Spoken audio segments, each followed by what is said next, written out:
right, what's going on out there? YouTube. It's going to be Dai coming to you from Masao, Japan, podcast capital and everything up here in Japan. Only one doing it up here, so I can say that and everything. We got my guy Lex as always. Lex ain't a guest no more, so we can go in and stop saying that shit. Lex is a regular man. He's a regular dude, man. I'm a good vibe resident, man. Yeah. You know what I'm saying? Yeah, as many times as you can get him on, I want him on there because by myself shit be kind of lame, man. Then we got my guy right here, Shamar, who we just met, just came on and everything. And the cool thing about this shit is I'm a Baltimore dude, East Baltimore, West Baltimore, and I meet Shamar by Lex, who's a Cali dude, man. So the shit, man, the way the shit is rolling and everything is, out there, man, just build those connections. Watch out for snakes and everything, but, you got to let some people in sometimes and everything, but it is what it is, man. But right off the bat, man, again, Shamar, man, thanks for coming on. Man, what's been going on for the last year, man, before we get into the interview, man? How's the last year been for you with the COVID stuff and everything, man? Tricky. It's been tricky. Yeah. It's been, well, God will push through anything. Yeah. No doubt, man. That's all we could do, man, out there and everything, man. So, I mean, again, man, this shit, for me, man, it's weird because, again, I'm born in East Baltimore, raised in West. I mean, pretty much. Part of the East. We all grew up in. I was born in an Eastern Hospital, ain't even there no more, by Mont Darman, and then Sinclair Land, Sendonia was like where I grew up the first 7 years, and then after that, my mom got a little bit of cash, man, and she moved us out to about Ricestown, Park Heights. We pretty much, we stayed around that area, man. So it was good to go and everything, man. But again, my thing, man, is we definitely, man, we're here for the bike stuff and everything. Like, when did you start getting, when did you get into the bike life and everything, man? And what got you into it, man? What got me into it? I got into it at 13 to answer the question first. It was 13. And then what got me at 13, I started riding in the streets. What really got me into that is the paparazzi edition. I mean, like you see, it's a 12 o'clock DVD called Paparazzi. And that zoned me in. That show ended out of what you see, because I'm not from Baltimore. Yeah. I'm from Minneapolis. Okay. So that tuned me into the whole Baltimore culture, and I actually pushed until I knocked down the doors. And like I said, 13 was the first time meeting Wayne and really riding the street. So, but yeah, just like you, when you grew up in East Baltimore, I'm sure you've seen it all over the place, dirt bikes and pack riding and all that. So yeah, definitely, man. You can see that was what I was asking, and this is how this even came about. We had a previous podcast, and I was asking Donnie, I'm like, yo, you from the soil, right? How did because we car cats, and the cool part about this is where I'm trying to blend culture with the dirt bike thing, and then I'm like, yo, how did you find cars from Baltimore and not be on two wheels outside with the youngins? Yeah, that is yeah. I mean, a guy from Baltimore that's into drifting and stuff, turbos. Yeah, talking about. I was around it and shit, man. I mean, like I said, I told Lex, man, when I came up, I was like I say, East Baltimore, Sedonia is where I came up, but then Harford Road is where I spent pretty much all my youth, because I would go on a week, because my mom and my father weren't married and all that shit, man. So I would go over there, do my thing, every weekend religious. So I grew up Normal Avenue off of Harford Road, and in the basement, my uncle had he had a YZ125, and he had the RM 250. And I'm 4, 5, 6 years old, and I remember getting on them. They were big as shit, big bikes. And I remember the smell, and I know he would always take this shit out the back door at 6, 7 o'clock in the morning, and then he would come back at nighttime, and I ain't know nothing about it, man. And all that time he was doing it, and then he got an injury. My other cousin had an injury, and they, some guys, when they fall off of it the first time, they don't go back. That's it. That's it, man. So I mean, speaking on that, man, of course we won't get into. That's what I felt.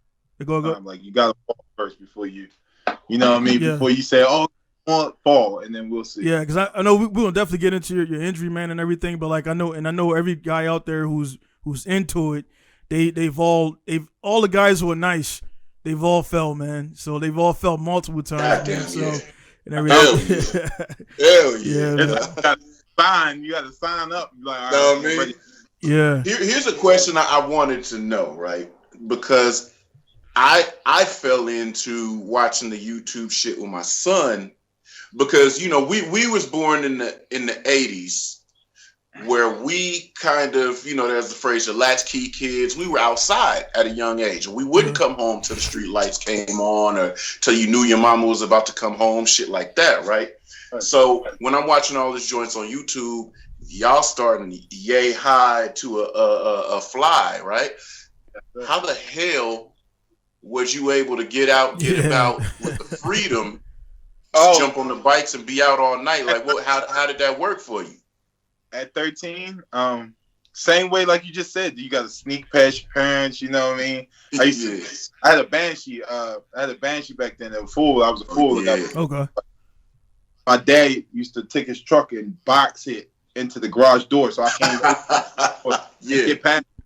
But we had a door, so he's like, so I tilted the bike sideways, anything possible. And then you have your OGs who, like I said, I wasn't from Baltimore, so they used to really drive from Baltimore. They come pick me up so I can come to Baltimore to ride with them. So it was real. I was one of the lucky ones, you know what I mean? And we got all of the ones that came up under me, and around the time I was like, we all snuck and did it, and some of us had permission slips from our parents where some guys really had to come and check us out, like, hey, I got him, he's with me today, that type of thing. Yeah.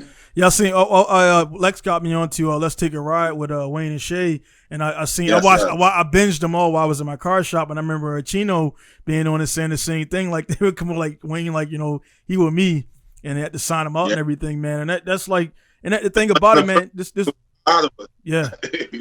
watching the show, man, it's like, I was so close to it that it was like normal, like even though I didn't ride, I was so close to it, I knew what it was about.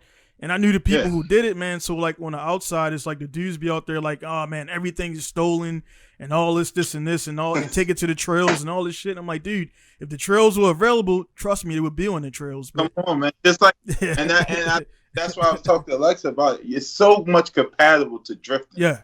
Oh, yeah. Streets is so much, because it's guys that I'm sure that want to drift cars. Oh, yeah. And not nowhere near a track. Don't have no tram. Especially in LA, you can't. The smog shit be crazy. You know what I mean? So, what can you do if you know what I mean? You're gonna drift on the street. You still have the passion. So I'm gonna wheelie on the street. You know what I mean? I want. If I was 9 years old or 5 or whatever age to start, Robbie Madison's and the Travis. If I was that age and grew up in that way, I would not be on the streets. But I live 2 hours away from a track. I barely can afford a dirt bike. Now you want me to buy a truck and a trailer? Come on. Yeah. Yo, so where did you start riding? Was it just strictly streets, like no lot activity? You was in the world with the pack doing your thing? I learned on the streets. Wayne and them give me a hard. Like, you gotta stay in the back. You don't know how Wheelie, like all that stuff. They built me, bro. I always give, like on a podcast I had with them, I give them their main props. They built me, and built me the way I am. Like they built Chino, they built Lips, Charlie, like all of us. They built us. The OGs did. Right. Yeah. Really look like down. That. They shaped the way, So it's just it was beautiful. But I know, like for me, when because I found motorcycles and I was just in it for the freedom of riding. Going mashing out, rolling my boys. My girl used to get pissed at me. If I didn't have to work, I'm up at 7, bikes outside. I don't come home till like 3, right? So it wasn't until I got with the Rough Riders out here in Oakland that I started to be around stunt riding in the street. And that's the same thing my OG Bulo used to tell me, nigga, you a squid. To the back of the pack you go, right? And then my other OG E, he used to like it was like big shit talk, but you got to be manly enough not to take it personal. You know what I'm saying? And it was big shit talk. Nigga, your wheelies is trash. Get out of here. And I'd be like, all right, and I'd be in front of my house on the block, literally my pregnant ass wife sitting out there in the lawn chair, and I'm like this. Getting it to the point until I got idle. Then once I got idle, I tried something different. Then I tried sit downs. Then I tried seat standers. You know what I'm saying? It was a progression. So then I was on the low and I didn't tell nobody. The next time West Coast Connection, and then when they had a ride, nigga, I came through the cuts. I'm just dipping. I wasn't even doing nothing. They knew I could ride because I used to dog everybody in the canyons, but my wheelies was subpar. So I used to dip through the cuts, and then all of a sudden I'd be up near the front of the pack, and I'd just be sitting there. Niggas would be looking, and then my OG Bulo was like, put that shit up. Oh, word, my turn. Yeah. And then niggas was like, oh, he got wheelies now. Yeah. It was like, yo, he out here. So it was the encouragement pretty tight. Like what was your first time that niggas gave you the green light? Come up front. Hit it. He's like, you just brought me back, bro. Like, tell me about that. Park. I know, Donnie, you know what Drew. Oh yeah, I was gonna mention that. Yeah. Drew Hill Park. Back then, you remember we used to ride inside the park. Yeah. Like in early days, we used to ride inside, not wheel deal and stuff. But back to what I'm saying. So we riding inside the park, and this is like you said. I've been practicing, and I just could not even ride my neighborhood, but I've been standing and practicing, figuring it out.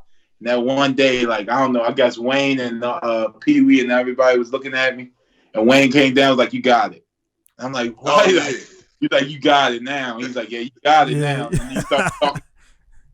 Yeah, sure, they're gonna tear you. I'm buying in. I'm only 16. Okay. Yeah. Put me against the best of the best. And my first battles, I won my first battle on Liberty. We rode on Liberty Road for whatever reason. Yeah. There's a lot of traffic, man. So we wheelied all the way from Park Heights. So it's like you wheelied from Park Heights. We made a Park Heights Avenue, made a left on Northern Parkway, made a right on Liberty Road.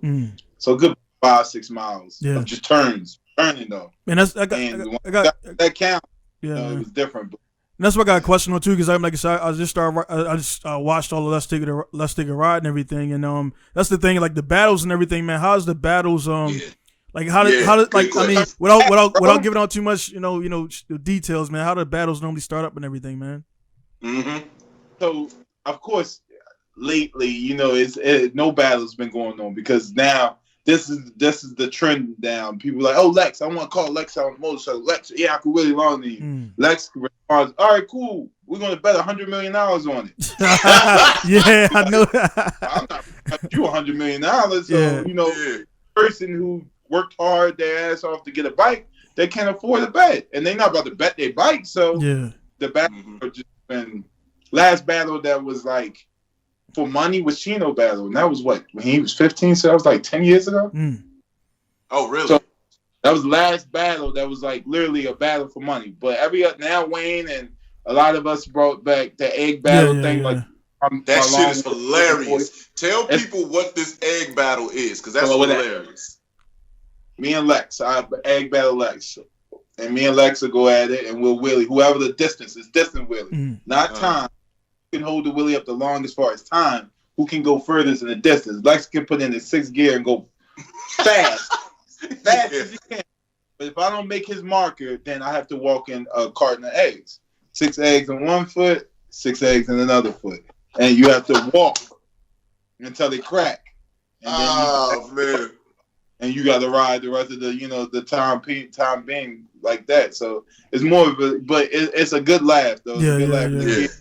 It's showing the kids a different way. Like I said, that $100 million bet would never happen. Right. So with that being said, you're talking about like I could just pick it up and just go shit, what? And I can just mob out. So like, what's the rules of a battle? Like, what is a battle fully? It's just distance. What happens? How do you win it? How do you? You know what I'm saying? How do you fuck up? How do niggas even know? Because if I'm, you know what I'm saying? If I pull up on this. Boy, Boogie and Jay Rawhard, they battled. They went at it, right? This is how serious battles is. They had money on the line. They went at it. Jay Rawhard won. Boogie, who I'm sure you probably seen on Brad Blog, but Boogie, yes, Tune Game Boogie. Boogie picks the bike up and put the bike down because something didn't feel right. I can't remember. I think it was his carbs or something he didn't feel right. So. As soon as he started, I'm talking about as soon as he started, he put it straight back down. Guys, there's no worse feeling than being on the track with a new car you just bought from somebody and you go to mash on it and the clutch slips. I've been there before. You've probably been there yourself multiple times. And the best thing to do is get a new clutch on the car. Also, if you're competing, there's no doubt about it. You got to have a clutch. Pinku Style is a sponsor and a dealer of EDL Clutch. EDL Clutch is a clutch pretty much based in China where most of all of them are. But this one right here is a really good company. I've dealt with them a good amount. I've had good success with the clutches on the track. and I'll be putting videos out for that stuff out there. So guys, go ahead and check out the website, PinkuStyleStore.com. Check out what I have available. RBs, JZSRs, KAB series engines, BMW, LS swaps, all that stuff like that. So it's a good clutch. I'm going to be running some deals on it pretty soon, so stay tuned for that. And check them out, EDL clutches on PinkuStyleStore.com. So that's when they was like, all right, it's over. He won. It's over. It's won. Big up. He won. But then they still, the camaraderie and the team, they still went at it, but he won the bag no matter what. Right. So technically, yeah, because he picked it up and stayed up. Yeah, exactly. But Boogie won the distance, though. He did. They went the distance for the fun after the bag. After he won the money, they was all right. Look, let's still, for the fun of it, let's go at it. They went at it, and he won. Tell niggas. Exactly. You ran out of gas. Tell niggas the distance though, so the people are understanding what these men are doing out here. They went 70 miles. Shit, man. Over 70 miles. That's crazy. One of them was on a DRZ, and one of them was on, I believe, a CRF 450, MX bike. Right. One of them was on like a motorcycle, and one of them was on a straight, supposed to be jumping hills bike, and they went from Philly to Maryland. So no shit, man. They crossed two states. And on that, man, like with the go ahead. Yeah. With the Wheelies and everything, man, are dudes factoring in? Because I mean, they know me and Lex, we do drifting and everything, and like the big thing for our cars is the final gear ratio. So that mean it's how fast or long you can get in the gear and stay in the gear. So guys are they picking like the CCs and the gearing, or are they just picking whatever bike they got available to do the battle? I mean, with the money bets, with the egg bet is different. Yeah. But with the cash money bets is whatever. It's just like in street racing. Right. Whatever you bring. Got it. You got a bike that's got 1,000 horsepower. That's your problem. Ride it. Let's go. Yeah. You know what I mean? So, you know what I mean? Like exactly. With the money, that's that. But with egg battles, it has to be the same exact CCs. Got you. Fresh. We now egg battles for fun, so let's keep it fun. You know? I can bet, man. I mean, it's just the thing when I'm noticing, man. Again, because I ain't one thing about it, man. Because it's kind of beginning right now, man. I've been around it, man. The biggest bike I rode by myself was like a Pep Boy, I think it was a 110cc or some shit like that. You know what I mean? And that little bitch dragged me in the garage, man. I was like, because we swapped the engine. We swapped the engine, right? And it was we put it on. The frame was a 50cc frame. We put the 110cc engine on a 50cc frame, and I grabbed the fucking. I know the dude didn't tell me what to grab and shit, and I grabbed the fucking throttle, and when the bitch got up from under me, I grabbed that bitch more, and the bike was dragging me. I'm like 200 pounds, and it shit's dragging. I'm like, man, that's all. I'm like, man, you gotta respect this shit, man. You gotta respect. Hey Lex, he really from Baltimore. You hear him say, "Dude"? You just hear him say, "Yo." This is what I told him. This is what I say, "Yo." I wanted to cut him off. I was like, "Oh shit." I said, "You and Shamar gotta talk." You. Yeah, man. Hey, yo, it's crazy. That's what I'm saying. Y'all gotta talk, man. That's dope, though. I gotta salute you to be a Japan. Yeah. Bro, it's unheard of. I'm telling people today, like, yo, I gotta do an interview in Japan. You ready to fly to Japan? What you saying? Yeah. Shit, man. Hey, speaking on that, man, when all this COVID shit, because I'm actually coming to Atlanta in July for an event. But like when the COVID stuff goes up, man, because I'm buying bikes now. I just bought a PW80 and a YZ125 last week. See how it works? So it's like I'm stacking it up. My address. Come on, wait till you more than welcome. Oh bro. yeah. I'm stacking it up, man. Man, and real quick, man, on the Drew Hill, man. I'm gonna buy bike, so I'll be ready for you for sure. On the Drew Hill joint, man. What you remember the years like you was used to like ride through there? Like what years? Beautiful thing. Of course. From 2003 we used to ride in there to what? Let me see. 2003 when they stopped us because a guy got in an accident with a bike and one of them crazy accidents. Yeah. Baltimore. Yeah. Understand where I'm going. So he got in an accident with a car and then they shut everything down for us to come inside. We wasn't allowed to come inside. So I want to say that was like 08. Yeah. So 08. So the thing before my time, but my time was 2003 to 2008. Okay. But before my on it back then, still they was riding, But I got with 2003, 12 o'clock boys to 2007, 8. then we went to Wheelie. Yeah, because we the thing. Well, the reason I asked him, man, because the thing about it, man, we just met today, but we definitely crossed paths multiple times, man, without a doubt. Because Baltimore's small as shit, and and we used to go down there too. We used to go. Yeah, we used to go down there too because I forgot the dude that used to run Wheelie, man. We used to I forgot his name, but the rim source. Rim source. Yeah, it was rim source. It was tall black dude, bald head. But anyway, he's still rim source. They just moved him out of Wheelie. Oh, got you. So because we used to go in front of rim source, and he'd be like, yeah, they're on my property. It's nothing. Yeah. So. Cause I used to go down there too, man. We knew the bikes would be down there, and we would go down there too. Cause I had all the cars and shit, and we was doing we go down there and do burnouts and shit and a little bit of drifting. Then we would bounce out and go to I guess it was near Maryville, Lake Montebello, and then we go up to because we raced up in White Marsh because Northern Parkway was that shit was hot because that's where we raced at Northern Parkway, Greek Village. Yeah, call it the back then, right? Yeah. What we said. Yeah, the lot. Yeah. It the lot. Yeah, it was Kmart. Well, Kmart was gone. There was some other shit, but we would go down there. Yeah. Respect that. Yeah. So we used to hate it. We used to hate it, bro. Yeah. Because y'all made it hot. Yeah, you did. We did. Yeah. They'll come. Y'all leave. Y'all do 150, 200 miles per hour. Get out of there. Yeah. We'll be still sitting there with our little 60 miles per hour bikes. Yeah. All right, now we gotta take the chase. Yeah, this shit's crazy though, man. Because we were doing literally, man. We were doing. I street raced between 01 and 07, hot, and then I got into the military and I had to calm down. And right. But I mean, we were doing the same shit, man. So y'all was riding down while y'all riding, and we up here doing. So we were doing the same shit. I was just in the car and you was on the bike. I definitely ran from cops. I definitely, had some close calls. Yeah. Tell him about friends with how you feel about them. Baltimore City cops are the most. Man, you get the hate-love relationship with them because they don't do, but they do their job. Yeah. If that makes any. Yeah. They play fair.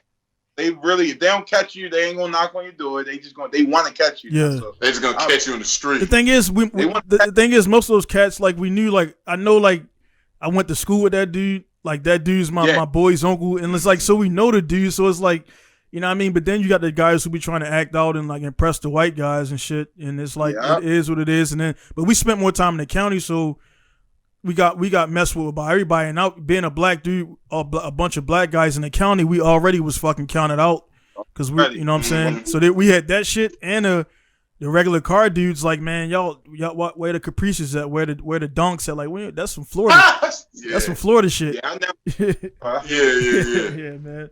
But yeah, man, that shit was those car clubs. Cause remember we used to have the car club culture real crazy there too. I hated one of them car clubs. We used to ride past them, stab their tires and stuff because once we got kicked in the park because of them. We got kicked out of the park. Yeah. They got the park. We got Wheelie. Then they wound up migrating over to Wheelie, and it's why are y'all here swinging doors, swinging all that? Why are y'all here? Y'all see us on one wheel because we bringing the attention. Right. So Yeah. We because it was separate, man. Like I said, I was all Japanese, so I was with that crowd. We were all Hondas, Toyotas, and shit. So so we go down the underpath towards going towards Murphy Homes. So we race right there, but that's what they figured out. That little Civic that shit got 500 horsepower, man. So we were blowing that shit away, and then we get into it. We had a couple fights and shit, but luckily, man, I've been in it, man. Again, I ain't claiming to be no tough guy. I grew up in the inner city, been in shootouts and everything. I just been lucky not to get hit, and all my fights was done, and ain't nobody come back and everything. And I had the advantage too, because I would bounce, I would do some shit, and then I would go back to fucking Park Heights or Ricestown, and then I would come back, and so a little smart shit, man. Yeah, you got to, because our city will chew you up and spit you out real. Yeah, and so here's a question. Here's a question. So as you got out there, you out in the streets, you moving around, everything's getting cool. So I started watching Mr. Business. I actually was watching Mr. Business shit years ago, but I wasn't too heavy on it. Because at first when us out here West Coast, let's just say the world found out about Chino, you kind of really only found him quite a few times on Mr. Business videos and shit like that. Yeah. So as I was watching Mr. Business videos, and recently after I became aware of you, and then I started seeing the young legend, the young Wheelie King, like this is how it was going about. When did you start coming into your own and getting to the point where it's like niggas is recognizing Shamar, little bull over there going crazy, and he's on it down. When did you become with the OGs that are the legends already accepting you as the young legend, young LG status? Yeah. Like 16. So when you was 16, you was like, young nigga got it. Yeah. 16, 06, 07. And yeah. Me and Wayne, like, besties, like, me and Pee Wee, like, you know what I mean? Like, that's when I was really in it. Like, everybody. Yeah. You think you nice in the 60s. I was 06, that's when I really started blossoming, because that's when I touched dirt bikes. I really wasn't dirt bikes that much until, like I said, 06. I still was a juvenile, so of course my parents had the four-wheeler on lockdown. They didn't want me to ride them and do all that, so we had the dirt bikes which you would maneuver around. Charlie made me how to wheelie that, and it was over. Once he met dirt bikes, that's when I inherited the name Wheelie King, and I just was like, yo, this is my name. I watched Doug DeMocus, and I'm like, yo, this is my uncle, long lost uncle. I'm Wheelie King, and that was it. I wheelie everything. Wayne kept saying, yeah, he Wheelie King because he could wheelie everything. And then, yeah. I get it. So what technically started the bike life? Because you see everybody running crazy. Bike life this, bike life boom. I'm bike life Lil TJ. I'm CR. Lex, man, that shit's so bad. Man, what you're saying is so bad. I ain't thinking like you just kind of got me into this shit, like kind of looking at it over the last 3 months, right? And I'm like, you know, being that in my culture, I've been doing this shit 25 years, so it's like, this shit's crazy. So now it's like I'm new to it, right? Looking up the bike life stuff, and I see all these dudes, right? And I'm not. This is me outside in looking in. There's all these dudes who are like they're saying the no panic shit, right? And like they're not getting chased, and I'm like, I don't know shit about it, and the dude's not getting chased. Then they got the dudes who are just throwing up like, you know, just the social media shit overall, man, on all fronts. It's like it's bikes, it's cars, it's fucking fighting. All these dudes on social media think they can do it. I'm like, bro, get out there, like running your mouth, get out there, buy a bike, buy a car, do this, and then you'll see what's up. And like I say, man, and that's the thing though, because as you're saying, you're seeing all of that. Yeah, and I'm new to it, and I'm like, dude, that shit's right, and you're new to it. I'm like, and then I got a lot of homeboys out here, on the West. They ride, they hit streets, and they're telling niggas, they're dictating, nah, you ain't bike life, I'm bike life. Because crazy, I this, and that. You niggas only ride in front of y'all houses and in y'all neighborhoods. Woo, woo, woo. So I'm hearing so many people dictating what bike life is, right? Yeah. These niggas ain't from the original soil of bike life. Shamar, you are from the original soil of bike life. What is bike life? Yeah. What gets you official in bike life? What is the life that bike life is? You know what I mean? The bike life, my definition, and my brother, he like made this shit up, and we were joking. I never could forget. Like, yeah, this bike life, we ain't for life, and we was a, you know what I mean. But it really was serious because, like I told you, Lex, I'd rather go out on a bike than go out any other way. Yeah. Like it's just So that's like my definition of bike life. Like you in this for life. You're not a poser. You're not I just want to ride the lots and post pictures on Instagram. You don't care if your phone's dead. You're still gonna ride your bike. My phone's dead. I gotta go in the house. Not because they they want to their loved ones to be in contact with their loved ones, because they can't post on Instagram. Yeah. Because they can't. They want to go. Dude, it's the same shit, man. It's crazy that the shit's the same, because it's like, it's like I was telling you, Lex, man, I go to the track or go whatever. Yep. It was a time when I was that dude, I had like 5 GoPros in my car and shit. Now it's like, dude, I go to the track. I've been to 20 track sessions in the last whatever. I ain't record none of that shit because it's like I've done it. I got over 200 videos, and it's like the. I mean, no disrespect for the social media, because I mean, Shamar, we wouldn't be doing this right now. It works. Yeah, so this is how it works. Shit's definitely good and everything. I think Definitely. it's definitely good and everything, man. But like the new cats are just one thing, man. Again, I grew up in the streets, man. I had some fights. I did whatever I did. I didn't sell drugs, none of that stuff, man. So not acting like I'm a corner boy, but a lot of these cats on the social media, man, are doing shit and saying stuff, man. That shit is getting people caught up, man. And they don't know. They don't know how to move. Here's what I want to know, because you said something. I don't know. No disrespect to the people that say F12 and F the police and FTPs and all. But the thing is, to me, is like you gotta why are you taunting? Yeah. If you know what we're doing, why are you taunting? Yeah. You bringing heat. You're wearing a shirt that says F12 while the police chasing you, and you're saying you don't know why they're only chasing you. Yeah, because that nigga taunting me. He got it out for me, man. Like he got to do his job. On top of that, he got to worry about you all over Instagram saying his name and saying F him. So you got to look at it from that. A lot of people don't, and they don't get the basics neither. They don't. None of them want to do the basics. Man, they want to straight with. Man, why is this shit? Why is this shit so? It's so similar to. It is. It's go.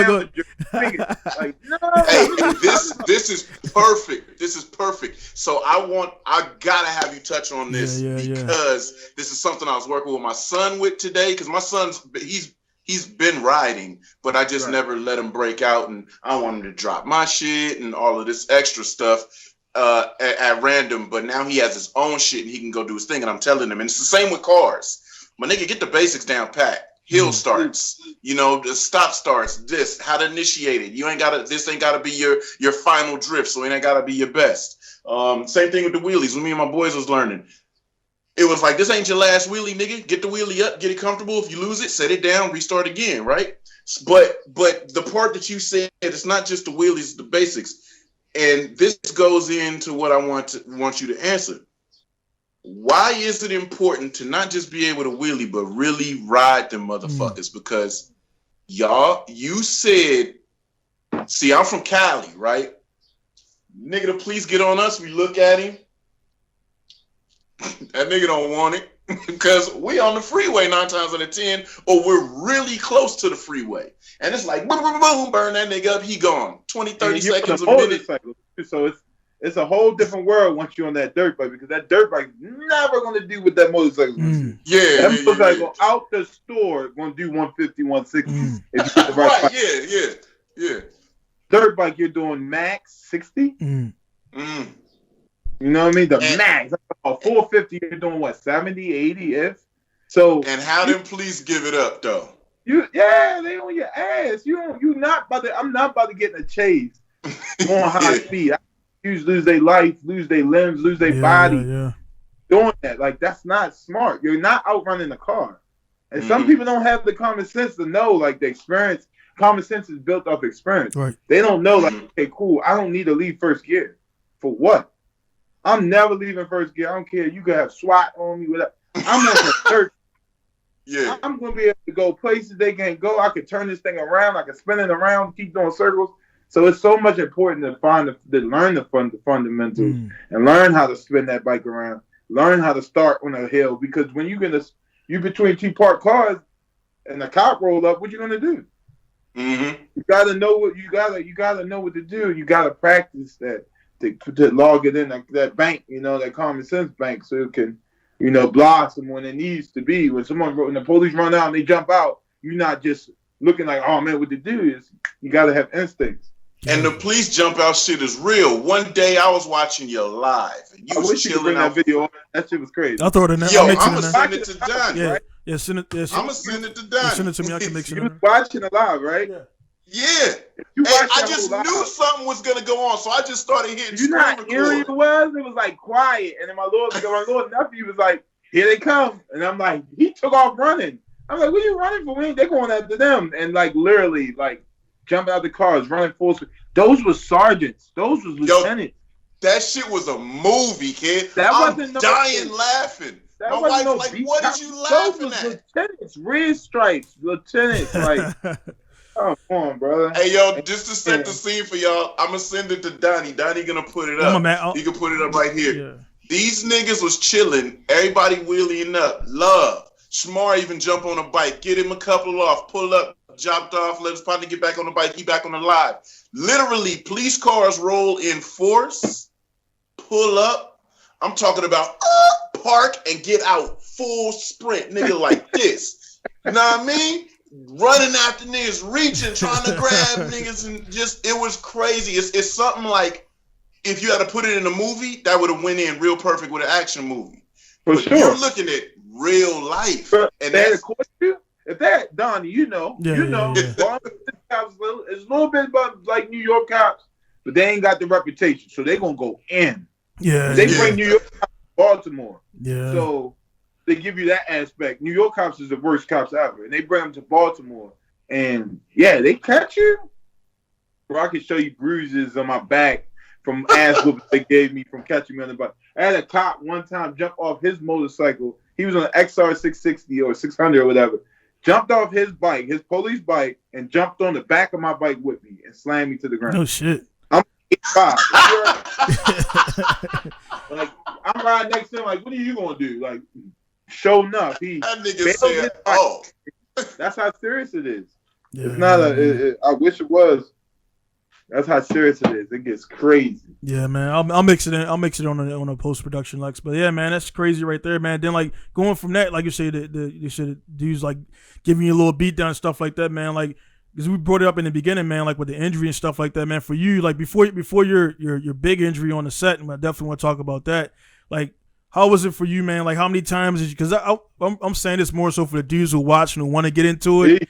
How many times have you fallen doing tricks, man? Falling doing tricks? Yeah, or just learning them and everything. So many times, bro.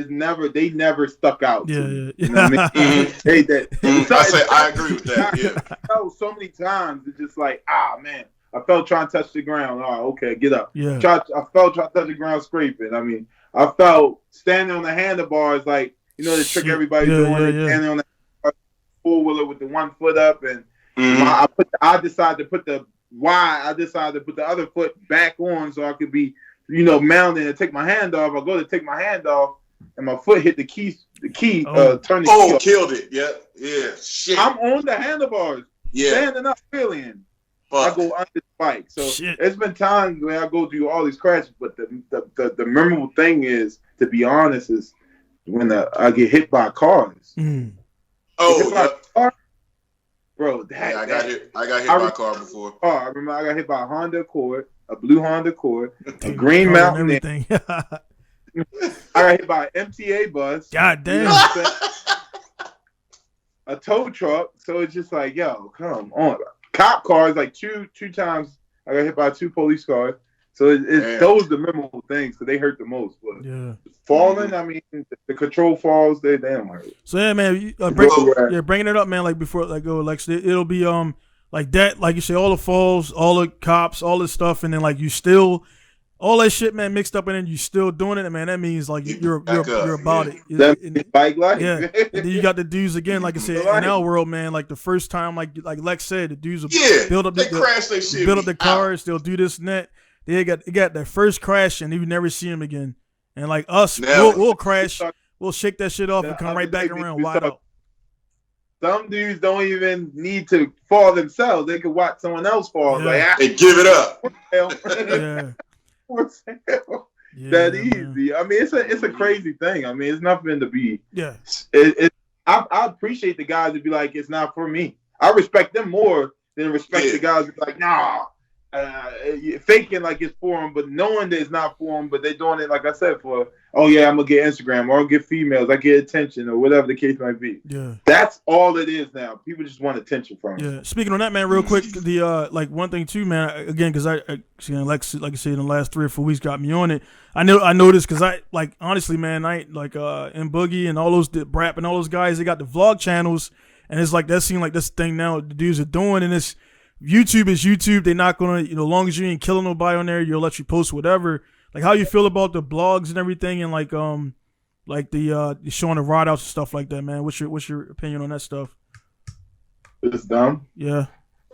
That's hey Lex. That's the reason why I see break camera. Yeah. I will break your camera. Yeah. Nobody's gonna do nothing Not even. I mean, just because it's like you're putting me in harm's way. You know. Right. You're benefiting off, and some of these guys, man, I'm not going to touch. But some of the guys you name, they'll record people, but don't record themselves. You'll watch, and just because you said Brap, you'll watch his channel. You know why he doesn't ride anymore on his channel? No, what happened? Ticket after ticket after ticket after ticket after ticket after ticket after ticket in the mail. Yeah. Then him, because that was like, oh, well, I could pay him. But when it stopped being lucrative, when your video gets demonetized for doing the reckless acts in public, come on, it's over. Yeah. He cut that out. He started buying cars. And Rat's my man. His little brother's my man. Like, yeah. And this isn't. It's not malice. It's not malice. But I tell Brad to his face, like, bro, why you stop? You know what I mean? And that's the same reason I had a couple, the Raise It Up guy. I had a couple people that really on the rise, but as soon as they get a knock at the door from the Johnny Law or get a paper in the mail for a ticket, or they can't make no more money off of it. I mean, bro, tell you the truth, this YouTube game is dirty, bro.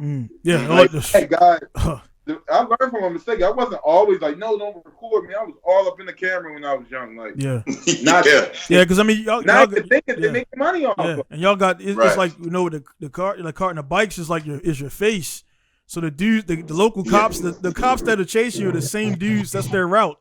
So they know, oh, that's Shamar, that's this guy. On God, they know you. You said they know it exactly. And that's why I never used to street drift. Do that. They can just. All right, all right, Lex Space, this is it. Let me put in the David Jason running.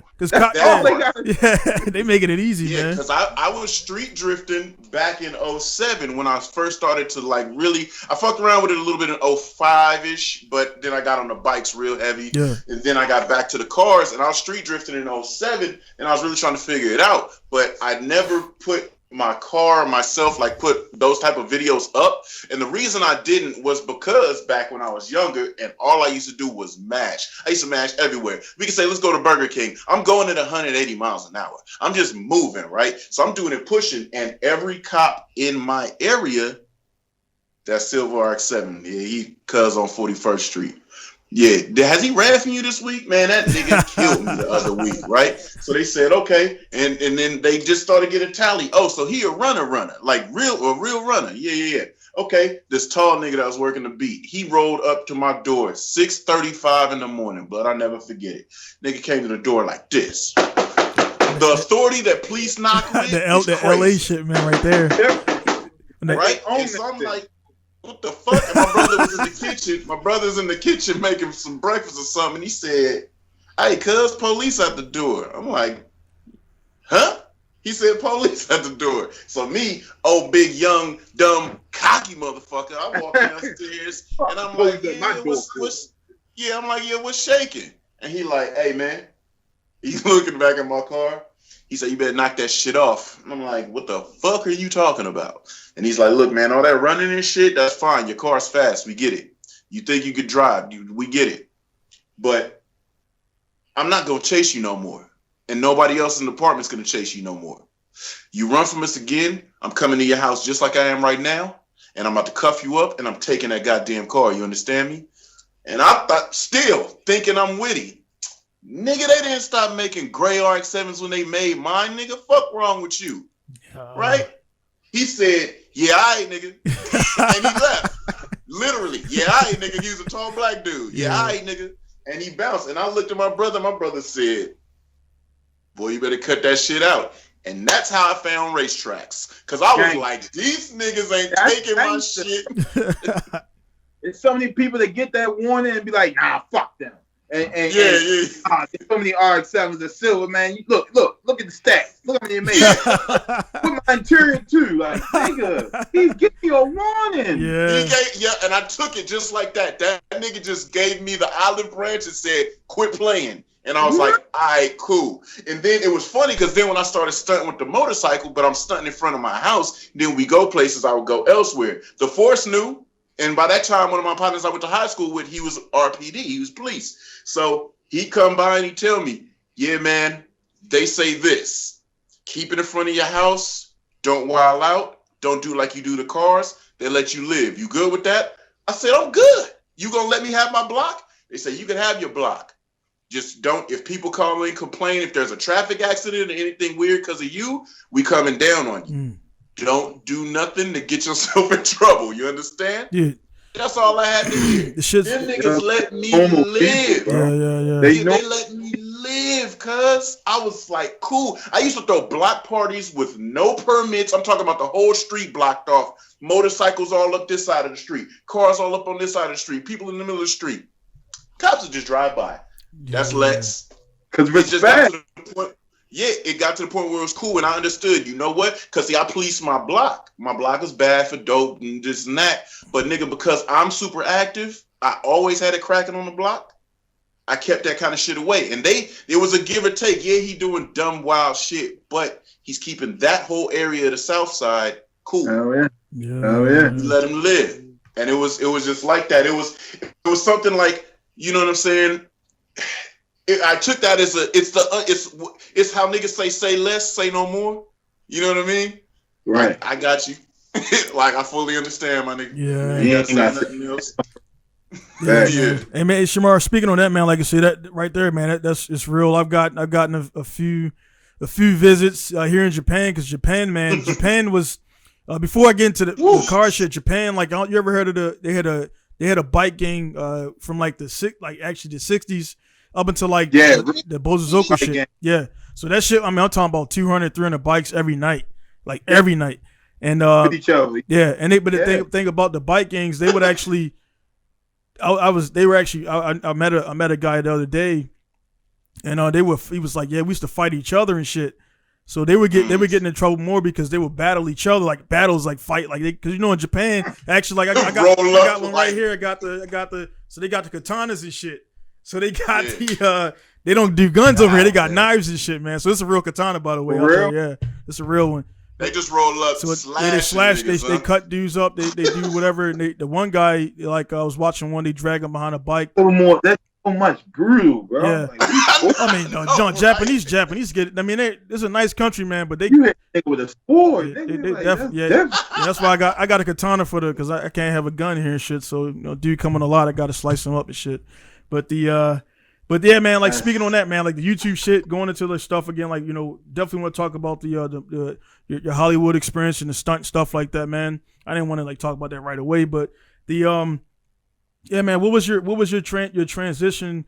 Like, how did you get seen and picked up and like end up being a stunt double for Will and all that stuff? And also, man, no. Before that, though, go. What was your first film?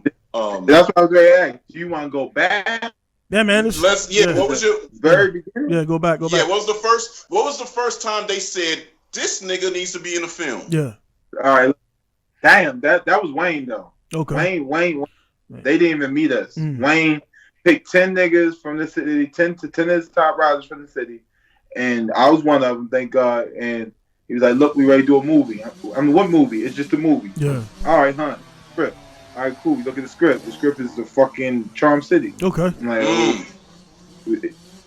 we on this is your part. This your part. You gonna do this stunt. You gonna do this stunt. He evened everything out so everybody. Because your first movie, everybody know you don't get paid like this. Movie. A budget movie, so we all got paid though, and evenly. No one got more days than the next. We all got paid daily, and like I said, so just my opinion, and like me and Wayne talked about it. I listen. So when people tell me to do something, I understand. I listen. You know what I mean? So my father was a military man. So if Kevin Rogers say, "Shamar, I need you to go down there, do this stunt, and come back on 2 wheels," I came back on 2 wheels. Not everybody did that. We was in our street, in our city. I understand that. But some dudes went down and turned around and wheelie back. And then they was like, okay, cool. They get cut. Yeah. Long story short, to fast forward that, I did great. I did great. I did a couple major features into this movie. I made into this movie a couple times. And then I want to say the last week of shooting. It had to have been because it was a rap gift. So the last week of shooting, I come to, last week, and everybody's like, yo, you ain't heard the news. I'm like, what are you talking about? They're like, you ain't heard the news. Like, what are you talking about? Kevin came out of nowhere, gave me a shirt. I look on the back of his shirt, it's my picture on there. Me touching the ground, my face, everything. He's like, yeah, this is the rap gift for the whole set.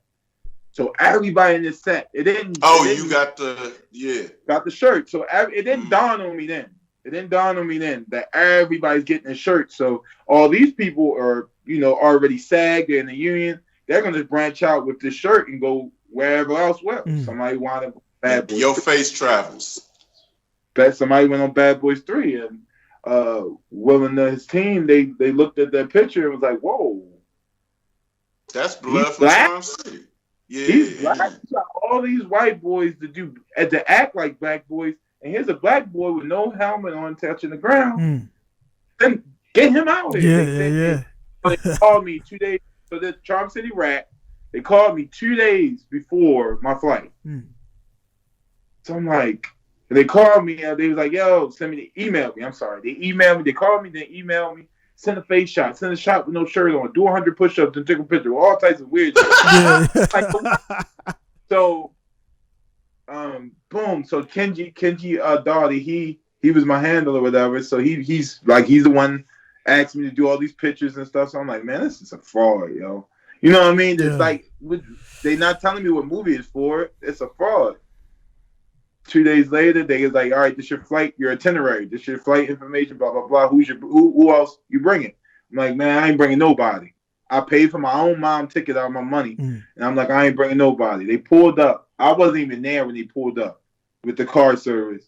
Hour late to the car service. Like I'm in total still walking. The first time ever getting on the plane and everything. Yeah. I'm still in disbelief. Like, man, it's just gonna be somebody that's gonna be like, "I'm joking with you. There's no way I'm ready to go do it."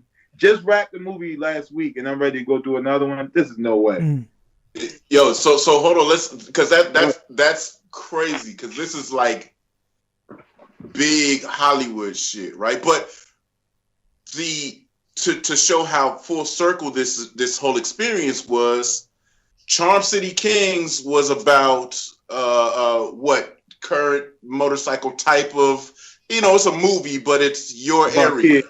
Right, your area, your type of it's a made up story of how cats move around when they're not on the bikes. But who was your character? Who did you double for? Yeah.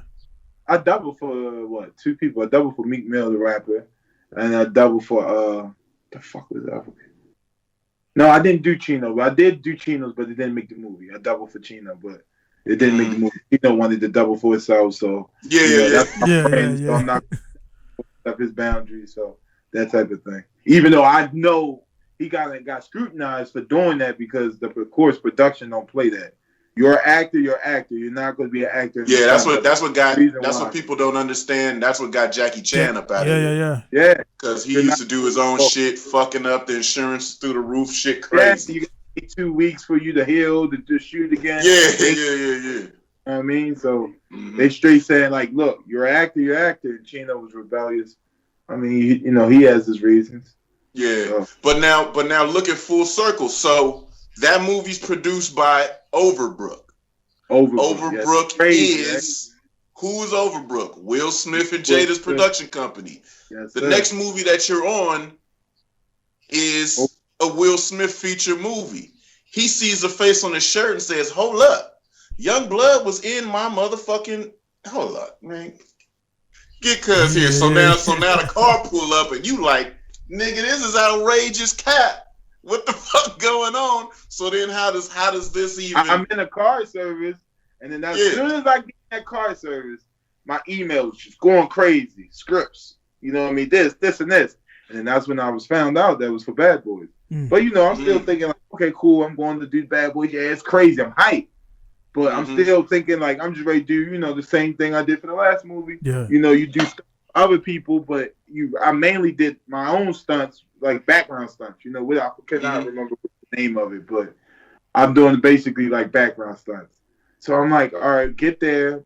First day I get there, they let me relax. The next day I go to the office and to pick up my first. They already had a paycheck ready and everything. I'm like, okay. Crazy. Goes to the office and they like, yeah, sign your paperwork, blah, blah, blah. Give me the paycheck, blah, blah, blah. And I'm like, okay. And he's like, yeah, you're playing Will. And they just said it like that. Yeah, like nonchalant.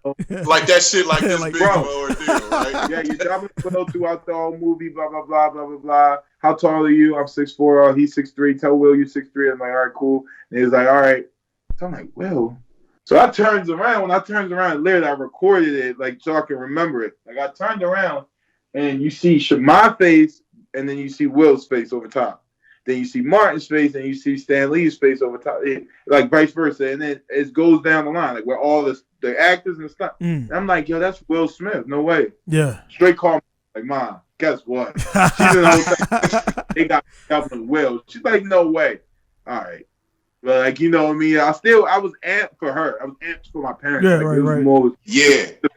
I'm 30, Will's 51, 52. So I'm 30, Will's 52. So it's, of course, I wasn't watching The Fresh Prince as much as them. So word, yeah. They went crazy. So, Will's to me, it was just Will, you know what I mean? And I really took to Martin more, but whatever. That's that.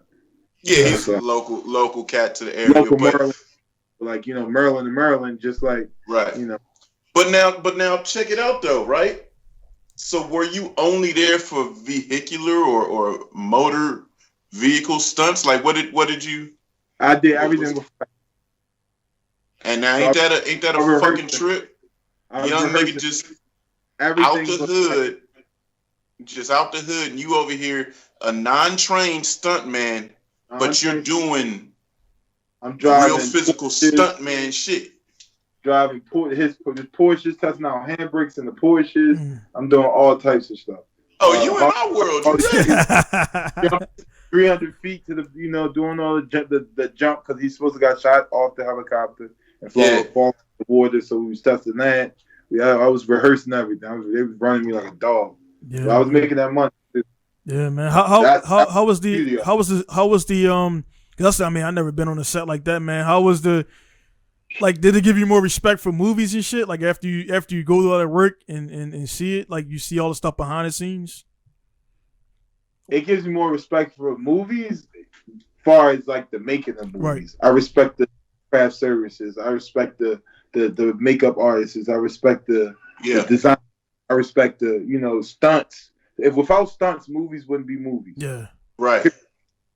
I don't care what part of the world you are. If without stunts, a movie wouldn't be a movie. So I respect. Yeah, it gave me a great respect to movies, like in a different way.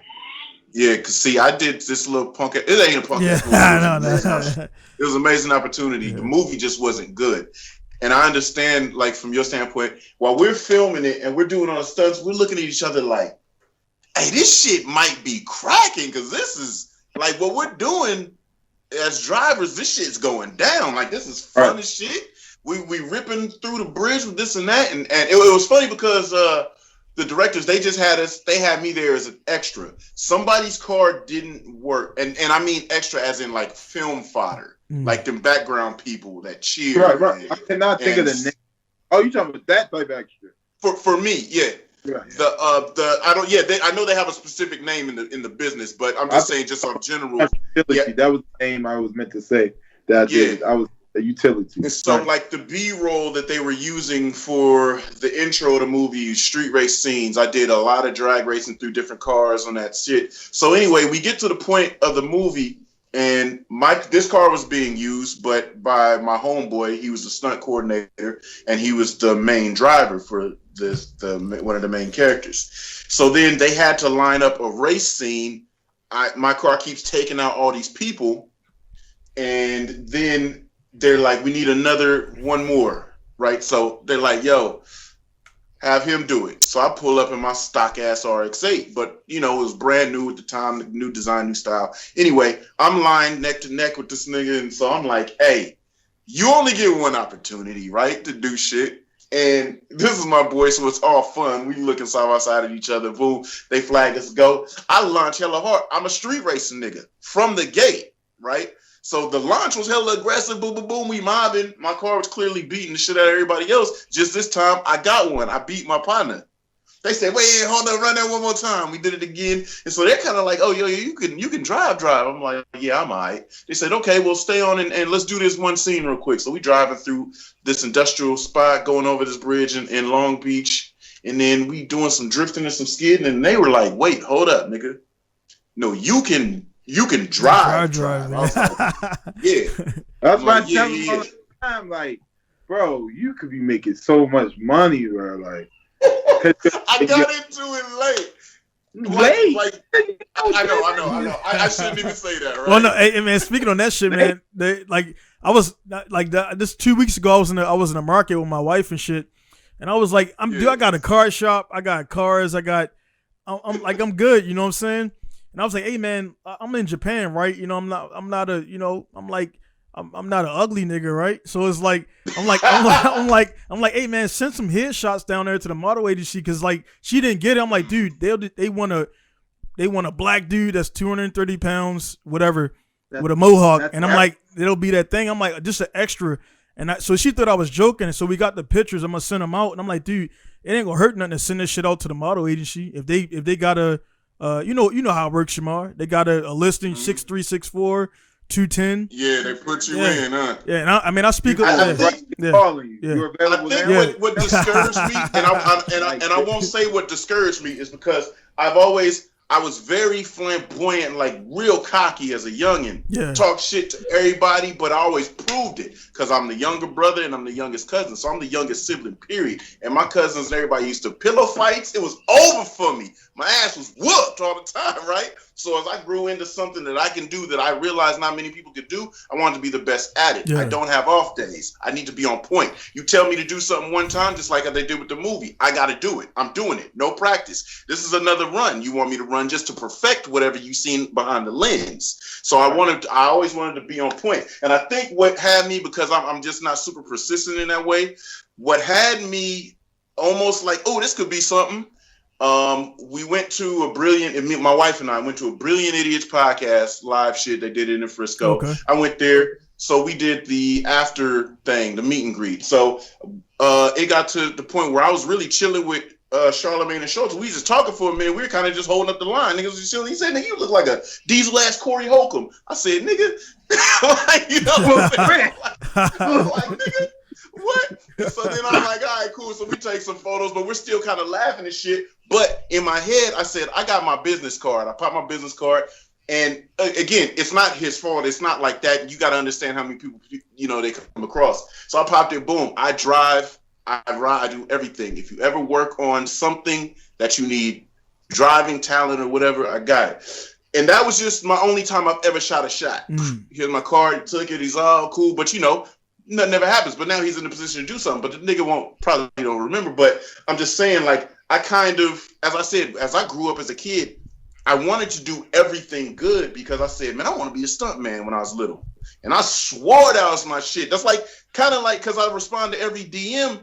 And when you DM me the first time, yeah, when you DM me the first time, on God, nigga, I was just looking for happy shit. Because I think you DM me 3 weeks after my brother died. I used to drive to work at 4 a.m. and I'd just be sitting in my shit like this, looking at the sunrise, because I was too confused of shit that was going on. So I'd be sitting there, my phone in my hand, looking at pictures of my brother or something. Then I see a DM come across, Bing, and I saw Wheelie King. Everybody's names be their names. Niggas choose whatever. Fifth of Hen Timmy. Whatever nigga, you know what I'm saying? Sure. Whatever nigga want to be. That name is taken for sure. Yeah. It's already yeah.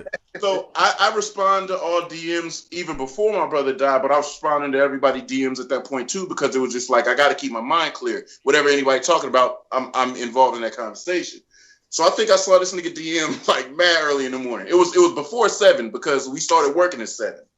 So I look and I hit the shit. Oh, and he like, man, I'm watching what you're doing, cuz. You doing good. You a father, you this, you that. And I'm like, cool, man, I appreciate it. Right on, boom, boom, boom. And so a lot of people don't, you probably do this too. After you send you whatever, you look at the photo and you like, well, let me see what this nigga talking about. I'm looking and I'm seeing, I said, wait a minute. Yeah. I said, hold on, this nigga, for real? Yeah. Like real. Yeah. You know what I'm saying? And then I saw the movie set shit. I said, hold up. Wait, this nigga's a stunt man, blood?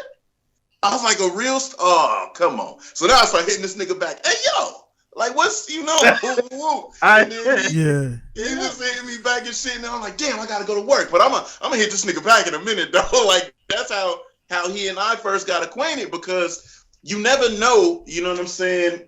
And specifically, like, for me at that time, I'm like, cuz I'm fucked up. And I just really want to fire on people at work it's just like everything setting me off. And that's why I was jumping down YouTube looking at all just because I'm just like, yo, I just gotta spend my time occupied. I always have an earphone in my ear, listening to podcasts. It's just always something gotta entertain my time. So that's when I looked at that shit. I said, yo, this nigga a real stunt man on Bad Boys. I said, on everything I love, I'm supporting that movie just cause I see somebody like me. Appreciate you. That's, you know what I'm saying? Appreciate it. Yeah, like, and when I found out you did Charm City too, I was like, the movie finna drop when? Okay, I'm making sure I'm on IG with the clip, playing the movie the second it pops. COVID hurt that movie bad. It did, but it's so legendary. It's like there's movies. Well, the thing is, when Netflix gonna pick it up though, man? Because that's when Netflix is gonna buy all the shit. But Overbrook got something against it. Yeah. From Shine or what was that? Sparkle or whatever that Will Smith movie was. It got weird. Yeah, because I know it's on HBO Max and shit. I just got HBO Max just to watch it and everything. Yeah, yo, I'm telling you, there's certain cultural movies. I sat and had my son watch it with me and my wife, and it wasn't like the cornball shit because my wife understands how all the shit works. We keep it 100. When I was young and I used to wreck the shit out of my bike, that's how I ended up joining Rough Riders because I kept hitting niggas about bike parts, and they like, nigga, we got you covered, but yo, fuck all that. You gotta be Rough Riders. I'm like, They like, ain't no nigga. It's either you give me the decision, it is or you ain't. If you is, we got your bike parts. If you ain't, big dollars for it. I'm like, fuck. So boom, we joined, and then that's when I realized I was like, oh, these niggas stealing shit. Whatever. Yeah. You know what I'm saying? And so my wife knew the game. So as we watch that, my son's watching that. You know, there's certain movies that are going to be, and this is what I think makes things classics or cultural legends. They may not do good for film, right? They may not do good on their release. They may not do good in box office. But when you look at that, it's like, nigga, 100% relatable. 100% the shit. Like, that gotta be... Nigga, I'm telling you, when you hear that, woo, meat time, and then nigga Chino grab that brick and like, fuck, nigga, blah, out through the window and shit start going crazy, I'll be like, blood, when I'm riding, if that song come on, I have to skip it. If I don't, the freeways is fucked up. Because I'm going crazy. You know, it's like that kind of vibe. So, you know, the movie may not have did good. COVID made things different. Did good. The movie did, I mean, it did great. Yeah. I just feel like we had a lot of big, like the producers, they have big plans on far as they was releasing in New York, Baltimore, and Miami. So that movie was going like those were the hottest places as far as, you know, the community. For the bike shit, yeah. Because imagine how that movie release would have been. Niggas would have been pulling up with the bikes, the bitches would have been out. The movie release, the attention of everything. We're gonna be talking about it. Like, come on, you want Will Smith, Jada, all this coming. Not big that would have been. Yeah. Crazy. And real quick, crazy, man. Shamar, real quick on that. Being in motorsports, tires are critical. Tires keep your cars glued to the ground. It's the only four contact patches you have. You got a car with 4 wheels on it to the ground and everything right here. So guys there who know I'm a dealer for Federal Tires. You can hit me up anytime here in Japan. Guys who are in the States, we'll work on getting you guys some sources over there. But here in Japan, I'm a good source of Federal Tires. Delivered within 24 to 48 hours and everything. This right here is a Federal 595 Pro RSR. I've used these a lot on my drift cars, my time attack cars, and even my daily cars and everything. So gonna have a good tire out there. Federal's a good reputable company I've used for many years, well over 10 years since I came here in Japan in 2008. Started with the 595 SSs, which the 595 SSs from back then are a lot different than the ones now. So definitely go ahead and check out the store, pinkustylestore.com, to see the listings. If you got any questions on tires, hit me up at download.pinkustyle.com. We can get them ordered, and I'll get you some advice on tires today. So thank you guys for that. On the like for your like I say, we talk about the movie stuff, man. For like again, of course, the injury and everything. I seen it. Actually, I seen it. I was following some shit, man, and I seen it come up, man, because I know like you went through the. I mean, we probably want to talk about it on here about the legal stuff, but the yeah, man. As far as your accident, man, Lex was telling me, man, like so what led up to your accident, man? If you could talk about that, man. What you mean led up? Like who was trying? Yeah, like because Lex says you had a concussion or something before that. Yeah. We were just talking about that. The nigga was doing full stuntman shit, right? Yeah. Not just motorcycle shit. So go. What happened with the whole thing?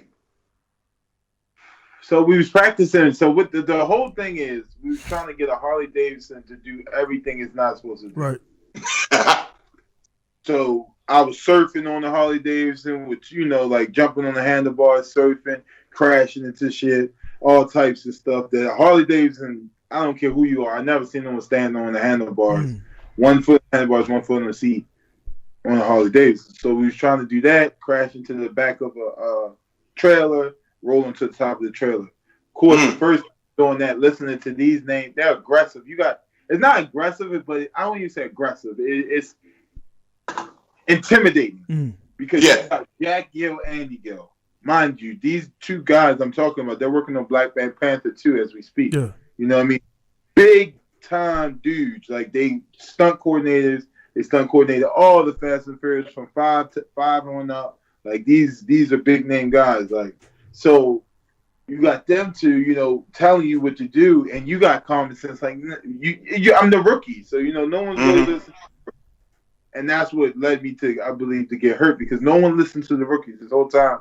That whole time with me down there, I was like, I don't think this is smart, and I had to always prove myself. Right. Right. You know what I mean? And then once I proved myself, then okay. And then we go forth, but it just wasn't, it was that type of thing. And they had me do this one jump first. Not jump, it was a crash. It was me supposed to crash into the boxes, and I had a bungee on top of the Harley doing the move I was telling you about, standing on the handlebars and crashing. Tell me do it one time, 5 miles per hour. Do it, boom, almost knock myself off. No shit. Because it's so slow, so the crash is, boom, pow. You know what I mean? It's so slow. Yeah. It's a body shit whip type. Like your body get more momentum than the crash had. Because you're going so slow. It's not eject you in the air. So I'm like, nah, I gotta go faster. I knew that. So I told him that. He's like, at this point, he's scratching his head like what to do. I was like, let me try again doing 15 miles per hour. Did it, nailed it. Nailed it. I'm talking about one and done. He's like, I don't need to see no more. Let's move on. So I went and back into the studios. And I was doing a rigging. They called me from rigging. They was like, "Hey, the sidecar ready." This is the sidecar with the sidecar, the nose really. They was like, "Yeah, the sidecar's ready. Everything's ready. The hydraulics ready. Waiting on you guys." All right, cool. 5:30. I get off at 6. So I'm like, "All right, cool." Don't have no motorcycle gear because I didn't come to work to do no motorcycle stunts. So I have no motorcycle gear. I'm borrowing this person this, borrowing this person this, for whatever the freak reason.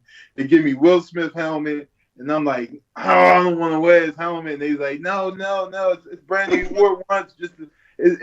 I'm like, I don't want to fucking wear no one else's helmet. Yeah. I'm without a helmet. I don't want to wear a helmet. I kept saying it the whole time. Thank God I did have a helmet on, but my belief, if I didn't wear the helmet, it wouldn't have happened, but whatever. So go out there, ride. I do it, the nose wheelie thing. We hit the hydraulics, ride the nose one time. Cool. All right, the hydraulics is so we picking got a the bike up. The hydraulic we have is it's called a ram. So it's attached to this ram rod. Like it's like a ram, like a bull ram, bull catapult basically. They use it to flip the cars when they go flip cars and stuff. Like when they go to swing in and do a barrel roll, it's like a thing that injects it up like that. So we're going first time, ejects it up, boom, 15 miles per hour, cool. How you like it? Good. All right, we need it a little faster though. Faster? Yeah. Just faster? Yeah. Okay. Go again, 20 miles per hour. Go again, 25 miles per hour. And it went wrong.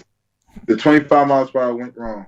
So, like I said, I don't remember barely anything until I woke up and see my leg, and then, that was the type of deal. Shit, I just remember them holding me down. When I came to, everyone's holding me down.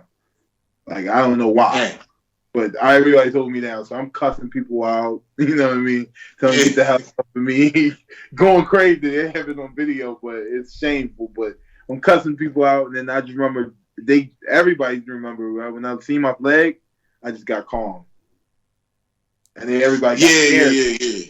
Pass out, but I'm just looking like, man. And I start saying, man, y'all done fucked my leg up. Like, and then that's where everybody start backing away. And I look over here, I see these people whispering. Look over here, you see this people whispering. I'm like, man, this is fucking crazy.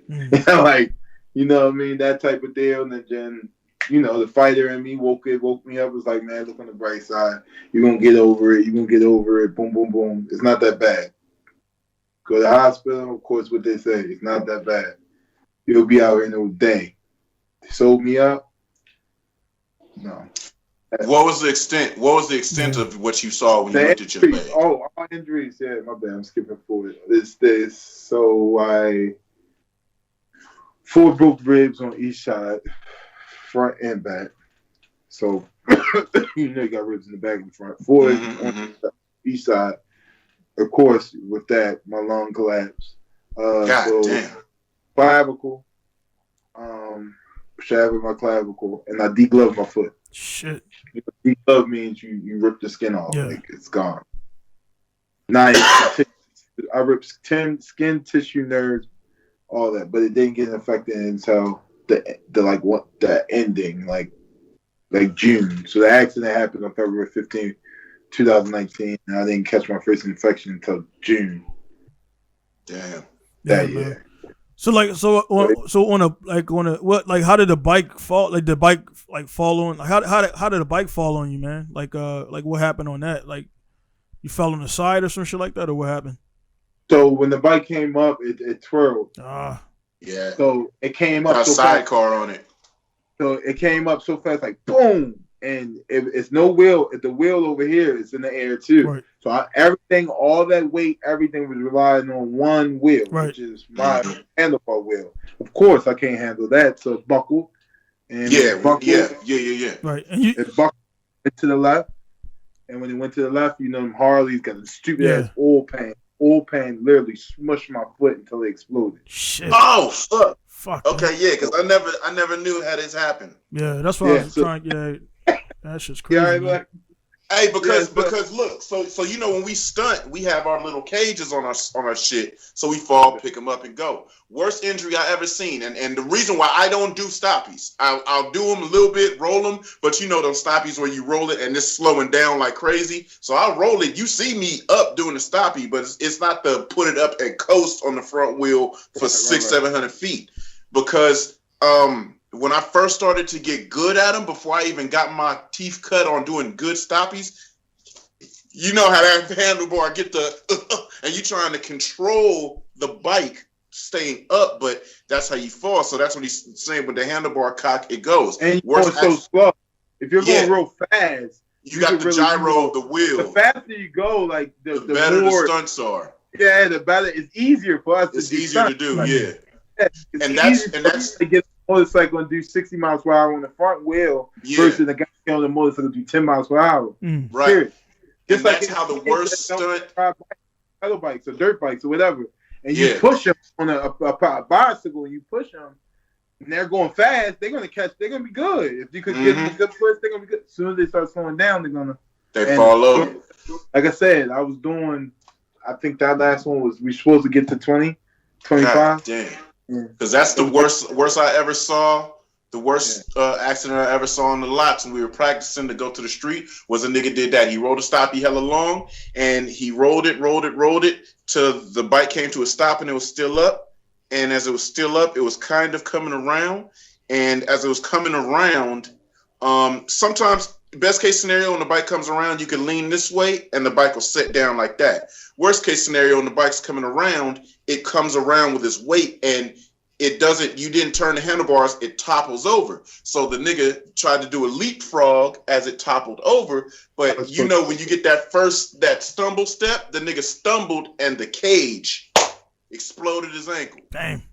And I'm talking explode, nigga. Like, I'm talking explode. Yeah. Wow. Yeah, man. You know what I'm saying? And I got my shit look like a flip flop. Shit, man. So when you say that, I didn't know that's how that. And plus, you said they had the ramrod in there too, so that's just adding weight to the bike. More weight, that's already and that heavy. probably like 700-800 pounds to begin with. A grown man, a hydraulic system, a ramrod under, and a Harley, custom metal sidecar, because this is a 2021 Harley Davidson. Ain't no sidecar. Yeah. God damn. Totally custom. If you've seen the movie, you'll know what I'm talking about. Yeah. I know exactly the part too. Motherfucker. The motorcycle that I'm on, they're heavy as hell. V-twin thumbs, like you heavy. So Yeah. all that landed on and also heat. You talking about hot? Shit's hot too, right? Ah, Jesus Christ. So when yeah, it landed, that motherfucker hurt. I rolled. So I still, I was fighting still. I remember everything until the bike landed on me. That's when I went out. So I remember my partner, Martin's dog. Yeah, Stan Lee. His Martin's dog was Stanley Rice. And I remember him on the side of me coming down. I remember him hitting me first, but I thought he was the motorcycle. So when he hit me, I'm like, that was over. That's it. Boom. Boom. Yeah. I swear to you, it's hilarious because it's like I survived it, so it's funny now. But I just remember like, damn, that was it. And then when I say, damn, that was it, the worst was yet to come. I don't remember nothing else. Shit, man. Until them waking me up, until I'm getting up and everybody fighting to get down. And then no one wanted me to see my foot, but at that time, I was 200 pounds, cut up. It was crazy. Yeah. Nigga, I'm a force of nature, nigga. Get off me, nigga. And then I'm looking like, oh my God. And it just was like, yo, look at my leg. And they were like, no, you're fine. Your bone's good. And I'm like, they kept telling me, you don't have no broken bones. You don't have no broken bones. It's just, skin. It's just skin. Take muscle from your arm, put it on your leg. You're man, good. It sounds like they're trying to get out of pain shit, man. That's what it sounds like right there. Bro, they wanted to cut my foot from the jump. No shit. Oh. From the rip, they wanted to cut my foot off. And I'm like, like I said, I'm conscious now. I'm totally in. And they wanted to cut my foot. And I'm like, they don't even bring this to me. So I'm like, they want to take me under. And I'm like, no, I'm not going under. They're like, yeah, come on. We have to take you now. It's an emergency. I said, my mom is up the street. They're like, people playing stupid. Some stunt guys knew my mom was here. So they even playing stupid. We don't have time to fly your mom from Baltimore. It has to go. My mom is here. Do you want me to catch her an Uber or somebody going to get her? So then somebody supposedly that was close to me was like, all right, I'm going to go to the hotel and pick her up. Mom, at this time, I'm translating through, because I got the oxygen and all that. Yeah. So I have Stan Lee and somebody calling my mom like, Mom, where you at? They said they can't find you because they saying that they at the hotel and the number I gave. She's like, no one called me. What are you talking about? I'm like, run outside now. Oh, that was bullshit. Huh? 60 plus years old, don't even take the elevator, runs downstairs, and he's pulling off. I'm like, what kind of car are you in, man? I don't see her. It's all that crazy. Man, what the fuck was? That's wild, man. It's in my rental car. You're driving my rental car. So she remembers that. She sees the car and she's like, oh, that's his car. She ran and got in the car with him. They bring her to the hospital. And like I said, when I was under, they came and brought her some pictures that you weren't supposed to show anybody's mother. You know what I mean? Yeah. Pictures and they was like, yeah, it's going to be no good. It's gone. It's going to be cut off, blah, blah, blah, blah, blah. She's like, no, my son, don't cut my son's foot off. He'll decide to do that. Bring him back. And so when I came back under, they told me that, oh, well, you're going to be good. We sold it up, blah, blah, blah. Everything works good. You'll be out in a week. We came, but not even a week came. They didn't check on my leg until like 4 or 5 days. When they did come check on it, everything was black. No blood flow. No blood flow. Everything was black.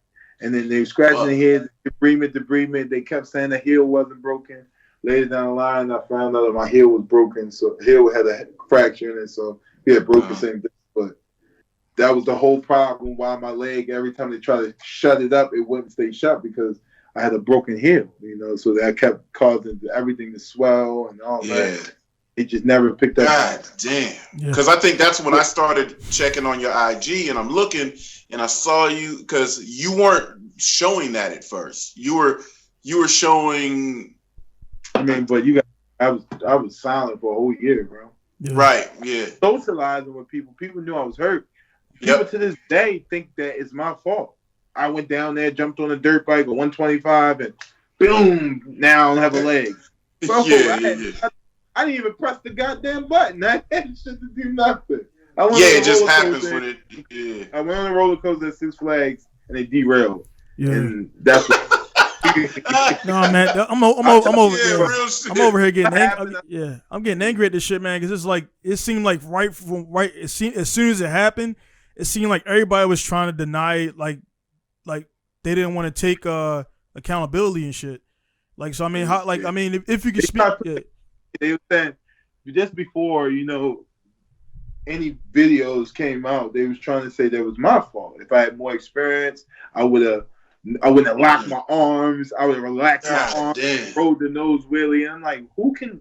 And then that was really going around, circling around, and I'm like, and I invite everyone to the, you know, the ones that, like I said, some of the studies that was close to me. I invite them to my hospital room after hearing these rumors, because Wayne is still down there. Wayne was in the movie with us. Okay. So of course Wayne is going to come to me with anything and tell me anything. Hey, my nigga, this is what I done heard. These niggas. He said, yo, we in the van on our way to work the other night, and they got videos and looking at this and saying that you tensing your arms if your arms was loose. And I was like, for real? So I sent everybody to the, you know, me and Wayne talk about it. I said, yo, I want y'all to come up here. I'm like, yo, what is this to talk about? Like, who fault it is? It don't fucking matter. I said, why does that even matter? Why is that even a conversation? And if anybody, and at the end of the conversation, I said, if anybody feel that if it was my fault and something could be done better and that you could just change the rider and do it better, and this I have a point at the end. I'm not just but if y'all think that y'all can do it, go do it. Go do it. Do everything the same. The air pressure, everything the same, and you landed. Because you did it successfully 2 other times prior to. But the third time, I believe, you know, it looks to me there's too much air pressure, and, you know, probably a mistake. You know, I believe nobody intentionally did it, but a mistake, and it happened. But I say, okay, you do everything, all the numbers the same, and go have fun. So that quiet. No, man, no, it's nothing like that. We just want you to heal. Blah blah blah blah blah blah. Okay. They ain't nothing to hear right there. They're trying to, again, man, that is right there, man. It's like, it seemed like that shit's all over where people try to push off, like, right, yeah, they trying to push off stuff from there, man. Are you still doing anything legal from that, or is that? Yeah, I'm dealing. I mean, I finally, like I said, the only thing about legally thing that I wanted to go about, because working in, and I want to explain it before I answer this question. Yeah, go. Yeah, I should explain it. The only reason I will seek legal, you know, advice and legal counsel for this situation is because I need a life. Right. You know what I mean? Yeah, your life's changed. Right. I need a life, and not saying that I want to live in Dubai for the rest of my life and get that much money. I want to work for any dollar, but I don't have a fair chance anymore. Right. 1, I'm black. 2, I'm a felon. And 3, I got a fucking missing leg now. God damn. So see, this is where I'm at with it, right? Think about this in your head. Black felon, but that's just what it is, right? Right. But you had the moment, a brief moment of living the fucking dream, right? You started to get in the niche. You're doing movies from your love for something, a talent that you acquired. Yeah. And then you got a good chance, a great start from Charm City.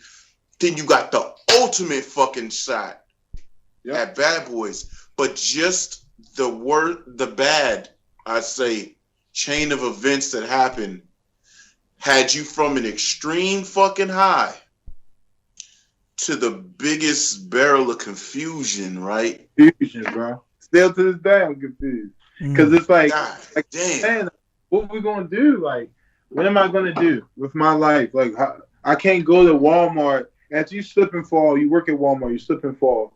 You go back to Walmart. After you heal, you go back to Walmart. You have a job. Or you retire.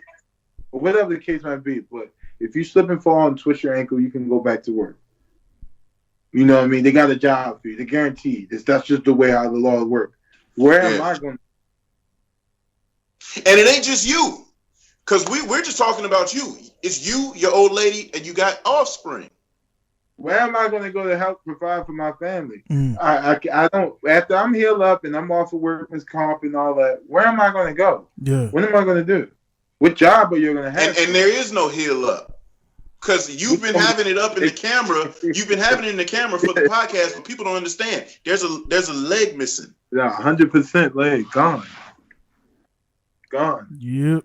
So there is no heal up from that. You know what I'm saying? Father, you know, the best of the best though, but yeah, you got Matt Carvin on it. Yeah. I had to do the Jake to get the best of the best because the doctors. But not only briefly said that all the doctors wasn't good doctors. So. But not only has your life changed physically for you, right? Financial projection of earnings is very hindered because of the situation. Taking care of your family is week to making $600 a week. Yeah. Right. Bro, I made my last check. I made $19,000. I worked 3 days. God damn. And then Pete, not only that, right? Let's just say, okay, you get back in the street. And that was broke too. Let me just say that real quick. That wasn't after Uncle Sam taxed me, but right. And so imagine, let's just say, okay, well now I did this. Let me get back in the street. Let me ride and make YouTube videos. That's still a change. You could probably hook up with Mr. Business, do some other shit, but still you are now down one leg. That legs and I like I said, I want to go buy a bike Monday and all that, and because I finally found the YZ125 brand new, I want to go get. But my biggest fear is like, what if I fall? Yeah. It's that PTSD shit, man. But not even that. Not even PTSD. I'm not even that's definitely there, but I think I can bump that. Okay? But the fact that if I fall, I break my arm, you know what I mean? I break my right arm, break my left arm, whatever. God forbid, anything. I twist my big pinky toe. Yeah. Is it gonna affect what's going on over here, the workman's comp situation? Is they gonna be like, oh well, you're I see exactly what you're shooting at. Right. How the hell do you deserve on workman's comp? Like, I don't know how. I never been on workman's comp a day in my life. So your whole life right now is at a pause and a standstill and uncertainty. Because not only I chose to seek. I should say I chose to seek legal advice because my life is you have to because they'll leave you in limbo. That's straight. That's straight up. Yeah, they'll leave you in limbo. We're gonna give you a cash out at the end of the situation, and then basically, give me a large sum of money and tell me go ahead, or 100,000 or whatever the case might be, and tell me go ahead. What the hell is that? Right. So I gotta. I was washing cars. I'm not gonna act like I was. No. Real niggas do real shit. Real niggas do real shit, man. I was working for a living, you know what I mean? So I was able to provide for my family with my knowledge that I had to detail cars and all that stuff, and had a mobile detailing thing going on and all that. Before then, I went to jail. I did my little 4 years and all that stuff. So I came home. I was doing good, washing cars. Somebody knocked. Wayne said, "Yo, I got a job for you." I went to work for this Charm City. Bad Boys, crash. Now it's like, yo, whoa, I'm, these guys. Nah, man, they owe you something, man. Like I said, that's right there. Yeah. So I mean, like my question on that, man, like you seem like they got the stunt team and the supervisors and all that stuff like that. Like how was like Will and Martin and all those guys, man? They just like totally separated from the situation. They had nothing to do with it, and it's just the stunt team. Who has the company reached out to you or anything like that? How can I? So Will. I don't know. Yeah, if it's delicate, just say, if it's delicate, just it is what it is. I think the best way to word it, like right. So as far as this, Will reached out to me in the hospital when I came from surgery, the second surgery. With my clavicle, first surgery was my leg, and when I came out for the second surgery, Will FaceTime me and I was talking to him, and he was like, yeah, we're gonna get to the bottom of it, we're gonna help you, we're gonna figure it out, this, that, and the third, anything you need, help me. I'm jokingly like, man, the only thing I need is a TV. He made it happen. From big screen in that joint, you know what I mean? He made a couple calls, told security and the hospital administration to shut up and let it go down. Like, never been heard. I had a big screen TV in my hospital room, so he made me comfortable in the hospital the whole stay.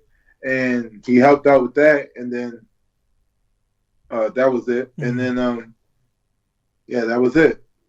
So as far as anybody in the industry, so it's like, god damn, bro. I call people, but it's not that. It's me calling them. So yeah. Not your representation calling them. Because see, like I used to work for BNSF. I was a conductor for the railroad. 6-figure nigga for 10 years, right? I enjoyed getting the money more than the job. But the reason I didn't enjoy the job was because there were people that didn't want me there. And it became, not saying this is what your experience was, but this is just referencing you having to start to seek counsel to help you deal with shit like this. They didn't like me. They started something against me to get me up out of there. Now, instead of me saying, wait, you niggas doing some wild shit, because if it's this day and time, I could have just called a lawyer and they would have been like, oh, equal rights and this, that, the third. I had proof that my union niggas was in a meeting with the terminal managers, and the terminal managers told them, your man don't fit the mold of a railroader. He ain't one of us. Because I'm a young nigga come to work as I do, but I do my job. I'm very quiet. I don't speak to nobody. 100% employee, safety, everything, right? But because that nigga didn't like me, and they have to do something. As a train master, you have to come in, you have to lay a mark, you have to do a good foundation thing. Either the terminal gets better or employee get better or something like that. But our terminal was good. Our employees are good. There's nothing that he could do. So he saw himself stuck, and they have to do something like, oh, they got to come in and lay the hammer on some disciplinary action, get the bad seeds out of there to show that they're doing something if the terminal's already good. So the terminal's already good. And he does a terminal that don't have bad seeds. How the fuck does he get people out to show that he's doing something? He ain't like this nigga. So now, if I had have gotten legal counsel, we could have got it ironed out. I could have been like, yeah, fuck you niggas. Pay me for being, socially injustice to me.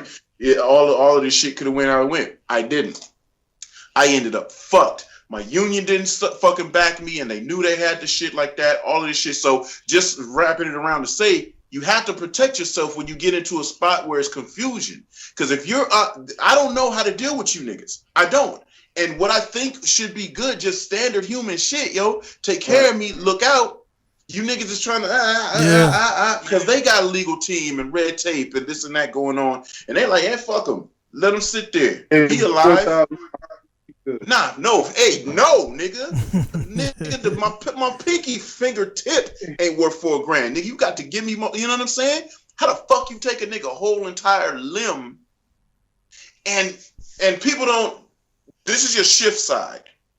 Yeah, that's what I was asking about too. Half of the technical stunts, not even about that, because you can find a way to shift the gear like that. Half of the technical stunts that these niggas do, say you do a no-hander. How do you sit on the seat? Lock in with the shifter. You're holding yourself. How does nigga gonna hold himself?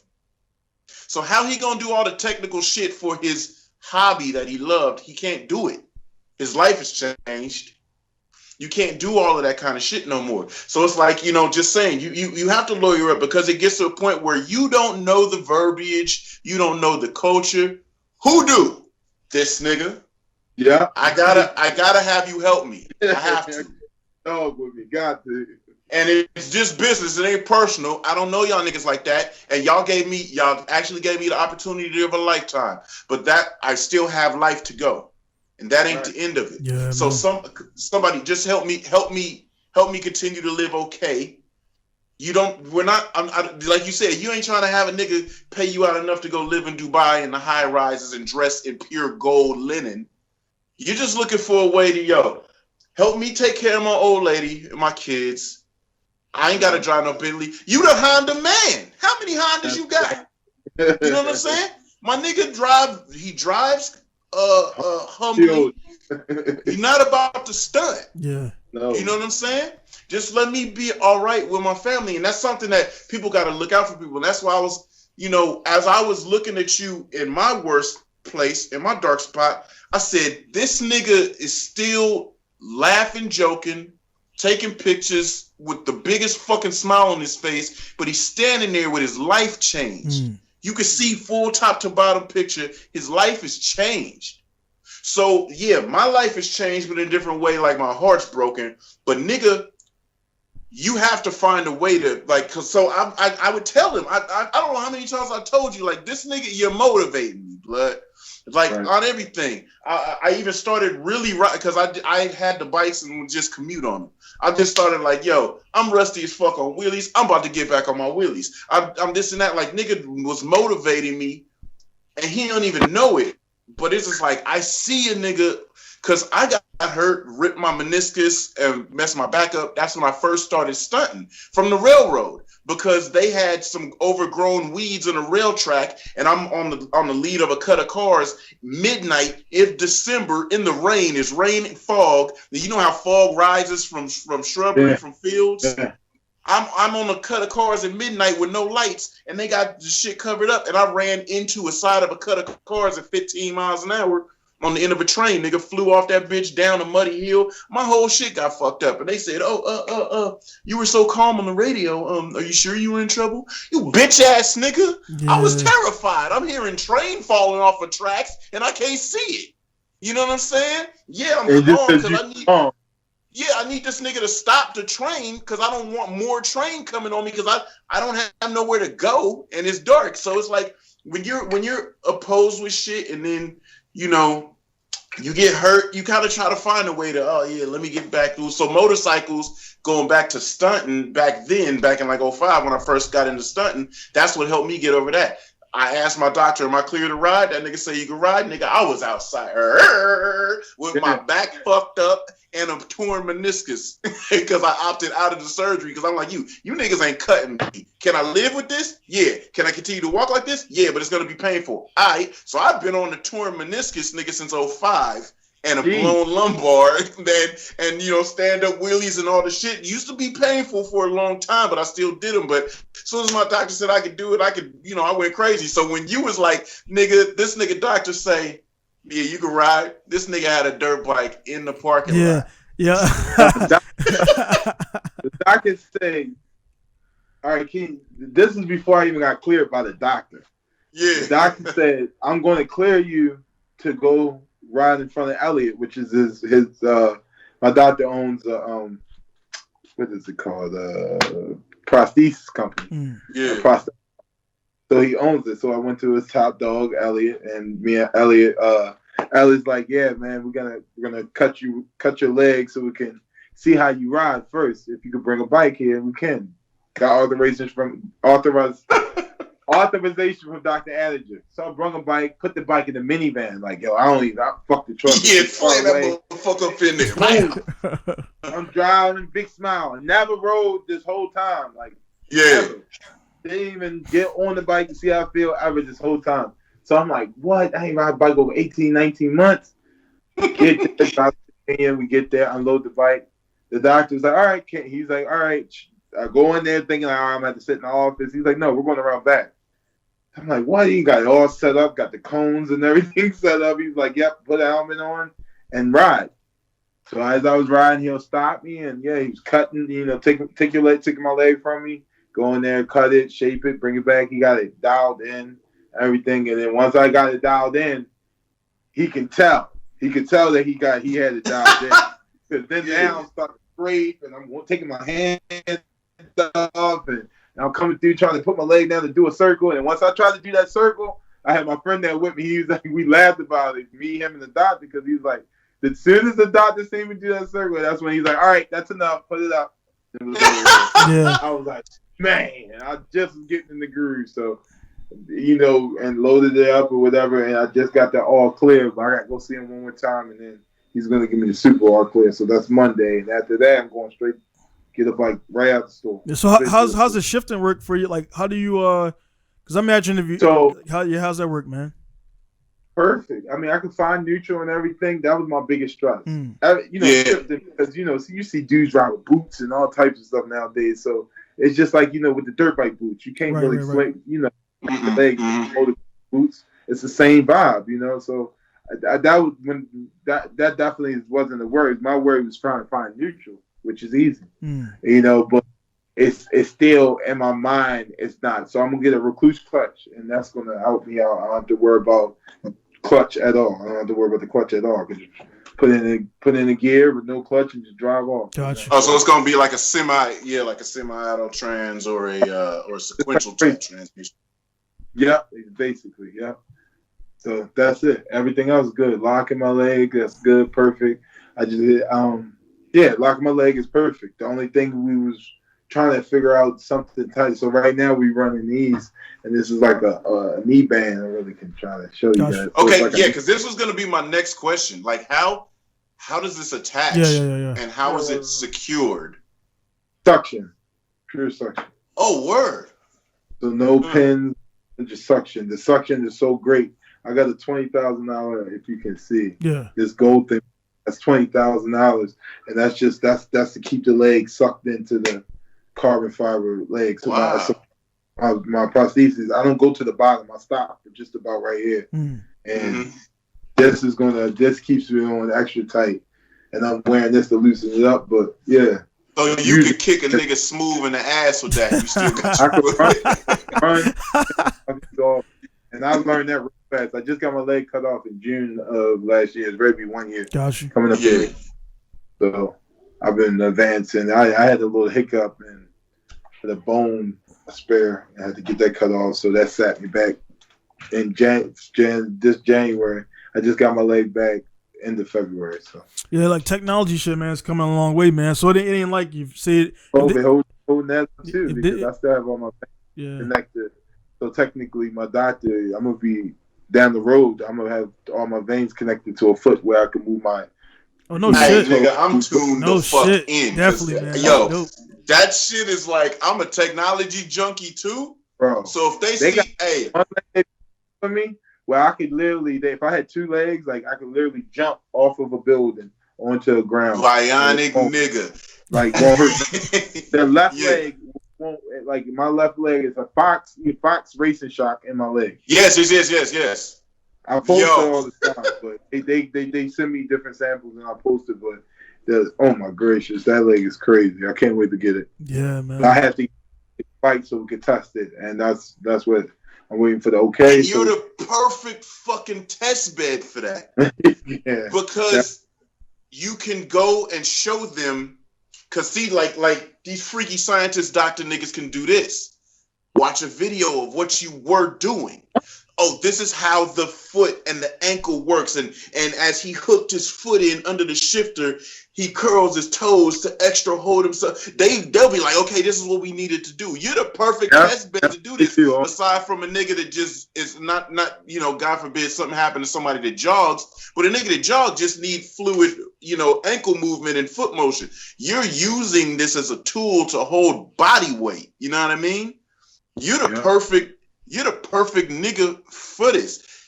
Yeah. The shit's crazy. See, and this is what I'm saying. Like, yeah, you look to the lawyer, yo, help me out. Help me live to get to this point, because there's still cool shit ahead, even though you had some traumatic shit.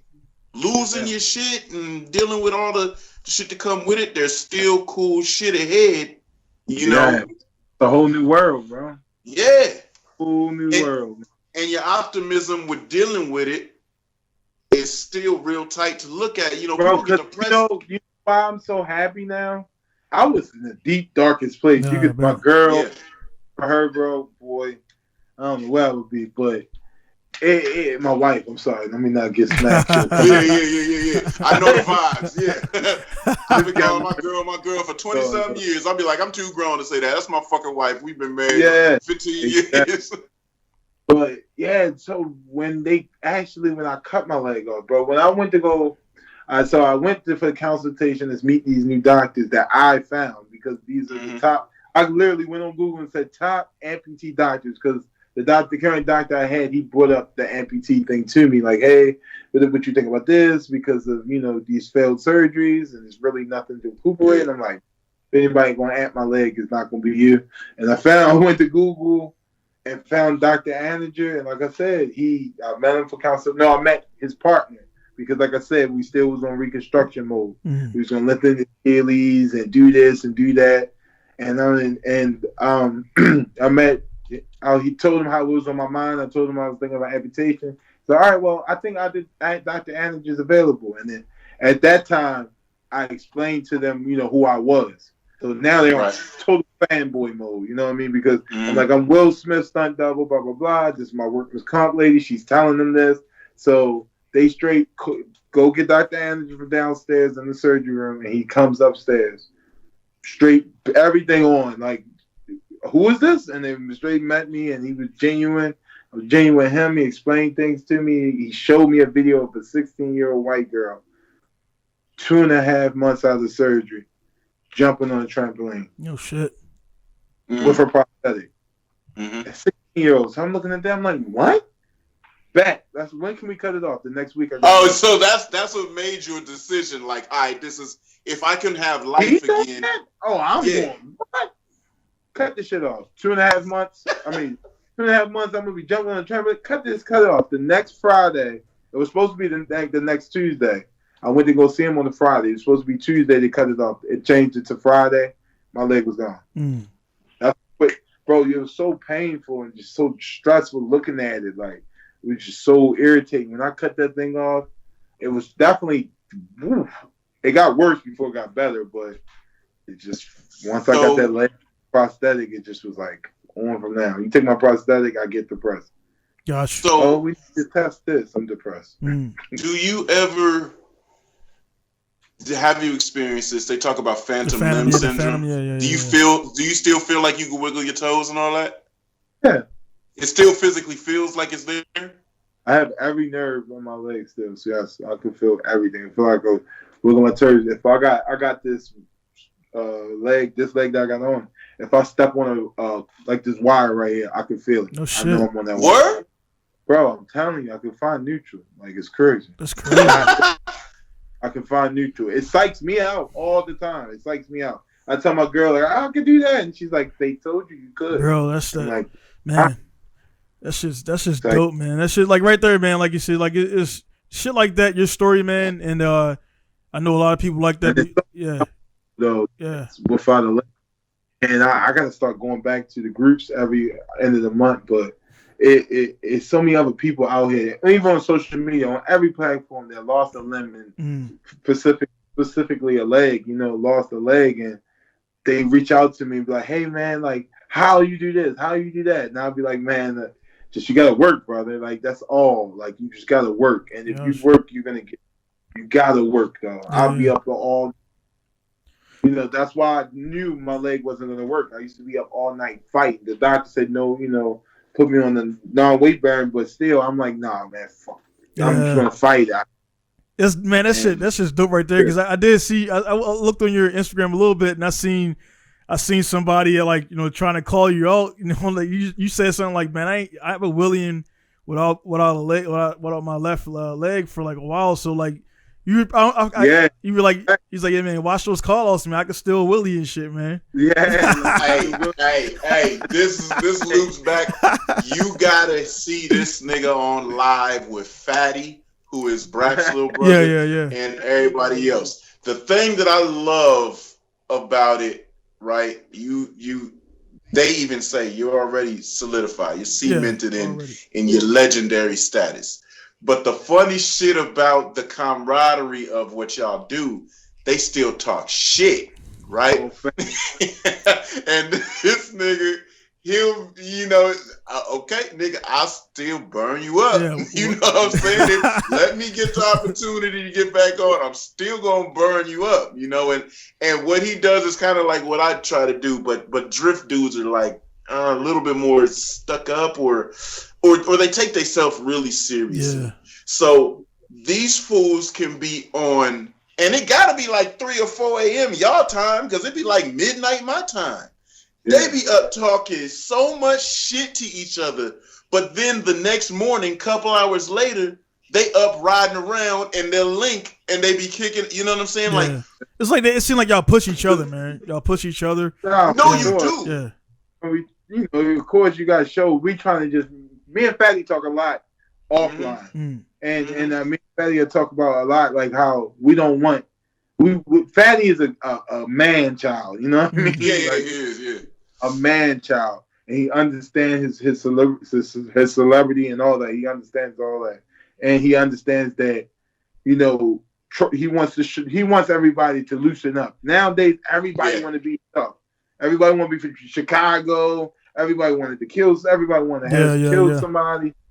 So that's just what the East Coast is there. And I don't know if it's everywhere, but definitely over here. It's just nobody wants to be them. They always want to be someone. Right. Niggas want to be hitters. They want to be big steppers. They want to be murderers. They want to be. They want to have the fear and the power. But what you're doing is you're showing power a different way. And this is how accidentally we just had our 10-year anniversary of Sonoma Drift. This is how Sonoma Drift even started. One of my niggas moved up from LA. He said, "Yo, put me in the loop of the scenery, of the environment, put me on with people." So I started a meet. During the meet, it's camaraderie. And I joke on a lot of people. Me and my closest homeboys, if you hear us on the phone, you would think we funkin'. And shut your pussy ass up, pussy ass. Well, what the fuck, you know what I'm saying? But only y'all can say that to each other. When somebody else come out there from the outside, but love each other. But we would be like, you pussy ass nigga is going crazy, you know? Yeah. But it's words though. Yeah. I just want to words.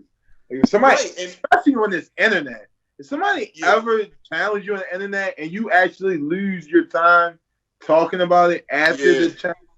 Come on, I'm not about to believe that you're a billionaire. I'm not going to believe that you show me a video of you doing it, or like it got it nowadays. Like, all right, and that's funny. I'm gonna say this. The dude, what is it? I already messes it up all the time. The Jenner guy, the dude guy. The guy that's a dude, but he's a girl. The Olympic. Yeah. Bruce. Who actually is a good race car driver, by the way. Yes, he is. He is. Yeah, he is. And that's where I'm going at. Got you. Bruce Jenner, of course, like you said, he's shooting an Instagram commercial during the same time as Bad Boy. So my boss, Jack Gill, of course, they're friends. You know what I mean? They're friends. So he filled in for him, and they flew him out there and filled in for him to do the drifting. He bought a 911 GT, whatever. Became GT3. I don't know what he bought, but he bought something, and he wanted to, show it off on Instagram, and paid them $100,000 to do so. So they go. It just like with the internet, you don't know if that was him or him. You don't know who it was that did it. You know what I mean? So it's just like, how can you take that serious? You know what I mean? That's all me and Fatty try to do, just loosen people up. And I love it because never will it ever be a Philly versus Baltimore, because I'm not tapping myself on the own shoulder, but I have power. You know what I mean? I tell Fatty all the time. Fatty knows I rode in Philly before he did. He's from Philly, so the time having Philly is so strong. You know what I'm saying? Like, it would never be a Philly versus Baltimore ever. Yeah. But you're that link. You're that middle. You got Wayne and them OGs. Mm-hmm. You're the link to the young casters doing a thing. And so you're really good at balancing between the two, bringing the two together. And that's the type of shit that I've always tried to do. But I got met with a lot of resistance in the drift scene for a while. One, I don't know. I just had the feeling that I was a nigga and I had to show and prove until I kind of got to where they're like, yo, nah, his driving strong, his car style's good, and he's very consistent as the type of person that we see. Then stuff kind of got better, but I was getting head-butted from all directions, and then they didn't like. I think they didn't like the fact that I was part of the reason that the meet started Sonoma Drift. Cause I be at the meet like, nigga, you battle him, nigga. If he burn you up, you lose. I'm paying for 2 track days for you. Like, that's what I was doing. The shit, it's even documented on video. That's how I was moving around. So I was always trying to get people to come to my world, because I was like, I want more of y'all out here with me. Cause I'm just out here by myself from the block. You know what I'm saying? And so I like how you mingle between the two, and your performance speaks for itself. Niggas can joke only because they're joking out of love for you and admiration as to what you do. Yeah. Right. And a lot of people that look at it, I see niggas in the comments going crazy, nigga. But then I think a lot of niggas understand it, they're just playing in with it.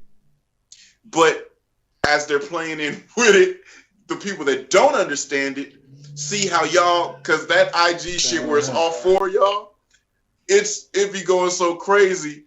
And then the comments, they in there looking at other comments, and they be acting like Casper's funking. It's like, nah, it's just love in an aggressive alpha way. I'm an alpha dog. He an alpha dog. Bad to be texting each other the whhole time. Yeah. Yeah, man. That's the whole time. Yeah, man. You gotta realize that's how much control you have over your social media. Oh yeah. You have 100% control. Yeah. How can you trust somebody that can lie? They got 100% of control over it. You know what I mean? Like, it's gonna be no flaws. Unless they show it, you know. Yeah, man. That's the only thing. Like I said, I don't want to even speak like I know Wayne, but it's like one thing about the podcast shit is like, you know, I mean, I never met Joe Rogan, man, but I watch so many podcasts. I know about his Doug and his all that shit. And like one thing I can see from watching Let's Take a Ride is like I'm in that, and I look at it like I'm in that same thing where we've been in the game for 20. I've been in the game for like 20, 24, 25 years. It's like you become a gatekeeper kind of. And it's like you're already solid at what you do. I'm a pro drifter, whatever. And you see the new cats coming up, and it's like you're not hating on them, but it's like the way they going about it and the way they doing it and the way they trying to come up. They want to go, like I told Lex, man. They want to go. They only ride for like 2 weeks. They want to be that dude in like 3 weeks. Yeah, they want to go from here to there. I'm like, nah, dude. That shit takes years, man. Years. That's why I love having my son, yo. Yeah. The fact that when I it was unplanned, I was scared. I didn't even know how the shit was gonna move, right? Yeah. But when we had him, you know what I'm saying? I said, all right, my little nigga, we got it, my little nigga, cool. I used to load my bikes up in the truck, send them off with my homeboys, take my son in his bassinet, put him in the car. We go to the stunt spot. I'd have the trunk open with him in the back in his little bassinet with toys playing. So I've had him around motorsports. I started taking him to drift days when he was 2, explaining everything. So now he's been driving since he was 9, like driving cars since he was 9. You know what I'm saying? He's been riding bikes since he's been about 11. So it's like I get to show people. When I try to tell people something, it's for the good. I might tell you something that just adjusts something that you're already doing, and it's gonna make you a little bit better. But you might have resistance because you be like, nigga, I know what I'm doing. Fine. Do what you do. Especially when I was doing the drift instruction at the school. People would have a hard time, and I'm like, yo, I be thinking to myself, this isn't that hard. At least I don't think. So then after everybody's done with their sessions and people are still around, I bring my son. Come here. Hurry up. Put a helmet on. Let's go out on track. Do this and then this. Then he's doing it, and they look and they're like, that little fucking kid is drifting. Yeah. And I'd be like, yeah. And I'd be like, you know why? Because you, as a 30-whatever-year-old person, if I tell you to do this, be free in the car, let your hands go, use full throttle here, let off the throttle there, it'll slow you down quicker than using the brakes, you're not going to get it because you're going to say, nah, I've been driving for hella long. I know this does this and this does this. I'm telling you some different shit. Yeah. So when I say, okay, you don't have to listen to me. Watch this little kid that you know doesn't drive every day. And then he comes and does it, and they're like, yo, how do you do that? Because he listens. He doesn't have a concept of what he thinks is right. Right. Exactly. He's just like, oh, this is exciting. I get an opportunity to do what? You want me to do what? Okay. All right. Was that good? That's fine. Do it again. Okay. Do it the other direction. Okay, because with drifters, people will have one direction that they like more than the other. Yeah. You know what I'm saying? Yeah. A kid will be like, they just do something. Same with like motorcycle riders. How y'all say y'all got them little youngins, the 12 and 13-year-olds, and they be going crazy, but the youngsters, they haven't had that real crazy crash yet. But even still, they got the fear. Yeah. That's what I'm saying. Yeah. They don't have the fear of what we know. They're not worried about that next step. They're not even worried about no crash. So there's no fear. Yeah. Mm-hmm. They're not worried about that crash, yo. Like, come on now. I never felt. It's pure interest. They have pure interest in doing something. They don't have the fear, the what ifs, the self-doubt. They don't have all of those things going on. They have the nigga, that's what's cracking. I seen that's what's cracking. That's what the hood love. I want to be part of this. What I gotta do? Do this, little boy. And then they do it, and then it's like, woo! And they I see some little dudes hang with Wayne. They hang with Wayne for like 2-3 months. Wayne build him a bike. that story really was like the Charm City stuff. There was a lot of truth to that. Like you hang with Wayne, the building the bike, yeah. You work with Wayne, you do the inner tubes because Wayne is our only mechanic in Numdy now, but Wayne is the main mechanic in the city. Numdy has a problem. Go holler at Wayne. You know what I mean? He's the main. So long story short, you hang with him, you work with him, you get a bike. Period. Yo, you're gonna make me go watch that movie again because I remember Meek put Cuz in the corner, gave him a frame. He complaining, this is ugly shit. The fuck, nigga. Hey, piece it together. There's enough shit around here for you to put a bike together. Work hard. Chino. Yeah. Same thing with Chino. Chino chill with Wayne. Yeah, when they told the story that nigga didn't have a bike of his own a couple years ago, I'm like, what? He never bought a bike until he bought the only bike he ever bought. And quote me if I'm wrong, is that CRF 150 he just gave to me. That's what he said. He said that was the first bike he bought. Only bike he bought. It's the only bike. That's how the city is, though. He's not the only little kid like that. I was like, yeah. No, it's the culture, yeah. I bought a 06 Banshee. I haven't bought another bike until Monday when I go buy this bike. No, man, that's like that skills right there when people just like, oh, man, he good for it. He good for it. They trust you. They know it's love. And the thing about it, that's why I tell people so much how I'm so advanced because I ride other people's shit. Yeah. And you take care of it while doing wild shit. Like, well, Lex, this is yours. Well, I don't like your handlebars. Look at your gear shifter. I don't like that. No, I'm getting on your bike how you like it, and I'm a wheelie it how I like it. Yeah. That's how I am as a driver. People have been like, yo, drive this car, drive that car, drive this car. And I jump in it. The only thing I'll do is move the seat forward a little bit because I don't like it extending my legs too much. Don't touch the mirrors. They be like, you want me to? No, nigga. How you drive it, whatever boost level you drive it at, however I got. And then I go and rip, and they be like, damn, cuz, smashing. I used to do that in front of the house when we was wheeling bikes. My partners used to bring bikes over. Can you wheelie this? Yep. Nah, not like you wheelie yours. I bet you. Give me 2 times. I bet you. Nigga, I'll be hurt. It be 1,000. First thing I'm going to do as soon as I get on your bike, I'm going to touch your back brake. Yeah. I'm the Yamaha God. Get on the Yamaha. Yamaha best brake ever. I probably want you. If I get on the Yamaha 9 times out of 10, I ain't gonna touch the brake. Hey man, real quick when go. No, because I think you're gonna say what I'm thinking. Well, I was watching a joint with the I forgot his name, man, the OG from Philly, and he was bringing up the shit about Yamaha, man, and like how you putting so much. Wayne is buying all these bikes and they doing all this shit, and they like, yeah, we give you a 15% discount. The fuck out of here, man. 15%.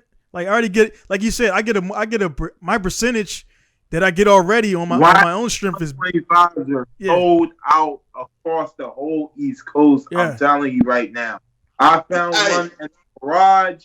Wayne ordered it Friday and it's here Monday. Yeah, want to pick up. That's rare. Yeah, and he said like, bro, you're gonna be the first one for the bike. I got a bike for it since Rick's. Yeah, Wayne cash out bikes all the time. You don't 125s. They're rare. Right. But the thing, what I'm getting, those bikes rare. Who you hear races 125? Yeah. Everybody's And nobody this is freestyle motocross like that no more. As I loved it, but no one does it like that no more. So they was in 125s back in the day. Yeah. But nowadays they 450, 254 strokes and 252 strokes. That's it. But peep the game. So I told you my story. I used to be dirt bike all day until I saw that 1991 FZR 600 in Cycle World magazine with the 600 shootouts, and the nigga was on the cover doing a wheelie with the handlebar cocked in the middle of a turn. I said, nigga, that shit look hella rough, right? That got me on street bikes. And from that day, I was the R6 man, period. I love 600s. I ride leader bikes. I beast on them, but I love 600s. It's just a thing we got. And I've always been on Yamahas. Rode everybody else's bikes, cool. But when I'm on them, I'm like, this does not have the soul of this Yamaha. They don't ride like they do. They don't brake like they do. They don't handle. They don't feel like they do. So I've had all of these. I've had all generation R6s. I think I have a picture when I had at a point in time I had an 02, a 04, a 05, and an 06 in my front from my house. I've had every R6. I've ridden almost every R1 except for the newer cross planes. But nigga, when I found that goddamn FZR, the GOAT, the one I saw that changed my life on what I wanted, Boy, I bought that motherfucker so fast. I wasn't even off work. I remember when you posted. I wasn't off work, cuz I saw it on Craigslist. I said, hey, yo, I'm hitting blood. Yo, is it available? Woo, woo. As I'm hitting him, before I even hit him back, I call my partner. Hey, cuz, you around? Yeah, I'm probably about to swoop you in a minute. I rolled up in the beer truck, grabbed cuz. Dude responded like, yeah, it's here. Blah, blah, blah, blah. Don't matter. Like, I don't give a fuck. Yeah. You like, man, give me that shit. I said, here's the bread. I'm going back to work. Yeah. My partner like, I don't want to do nothing. The bike's here. When I rode it, I said, damn, Yamaha's has been the shit since back in the day. And so what Donnie's talking about is what Cuz said. He said, nigga, the CRs, you be rocking them, and you don't touch that brake because they may or may not be there. He said, you get on a Yamaha, that motherfucking active is working. Bro, they'll send you over the handlebars, back brake. Yeah. God damn. That shit's crazy, man. 125 back brakes at the store. You mash them things, going all the way back, get scared, you mash that thing, you going over them handlebars. Holy they're gonna shit. stop. Yeah, man, but I had them back brakes, they're scared on the wheelie. They are bring it back too fast, hit that brake. Yeah, man, but that's crazy. That's crazy how you said though, man. Like it's getting to the corporate side of shit, man. It's like, you know what I mean? Like, say like your accident, your shit never happened, man. I foresee you would have been on multiple movie sets after that and everything. And it's not over yet. You know what I'm saying? We ain't talking like it's over. This ain't a closed book. But the thing about the corporate Yamaha shit, and me being a black, not only the only black cat in Japan with a performance shop, the only fucking American in the whole Japan. I'm the only guy here, and I run it like that. And when I go at these other shops, I'm like, you've been in the game 40 years? I've been in the game 5 years, and my shop's more known than yours because I'm aggressive with it and shit. So like they still look at you like, nah, man, you ain't good enough to sell all parts or whatever. I'm like, all right, well, fuck you then. I'll sell these parts. And now when it's coming around now they kind of want to do. They send me emails. I'm like, nah, son, you missed the boat. So like, Yamaha is like, that Yamaha got money, but it's like, man, where that money's coming from the inner city, man, and they ain't trying to really kick it out or really help. It is, yeah. You know what I'm saying? Yeah. It's the same thing what Chino did with Monster. Yeah. Like, they don't know what it is. Right. They still learning. They press it now. They're more intrigued now. Right. They're using this in film. They had dudes wheeling with Uzis in Bad Boys 3. You know what I mean? Yeah. So it's intriguing, and they just don't know how to monetize it. I believe. No, they don't know how to. Man, people getting. It's tough to. They're getting smarter, man. They're getting smarter, man. It's tough for them. To us, it's easy, but you got to think about it. They're monetizing culture. Yeah. Right. You know what I'm saying? They're monetizing our culture. Something that's supernatural inherent to us. They're like, shit, that's so flashy. The look is so urban. It's so good. It's so urban. I hate that shit. Urban. All those keywords where urban. To us it's just like, nigga, that's just what it is. That's righteous time, man. But like how I was trying to say, the culture mix. So what y'all do on them two strokes, the tuning, getting busy with the quick wrist action, right?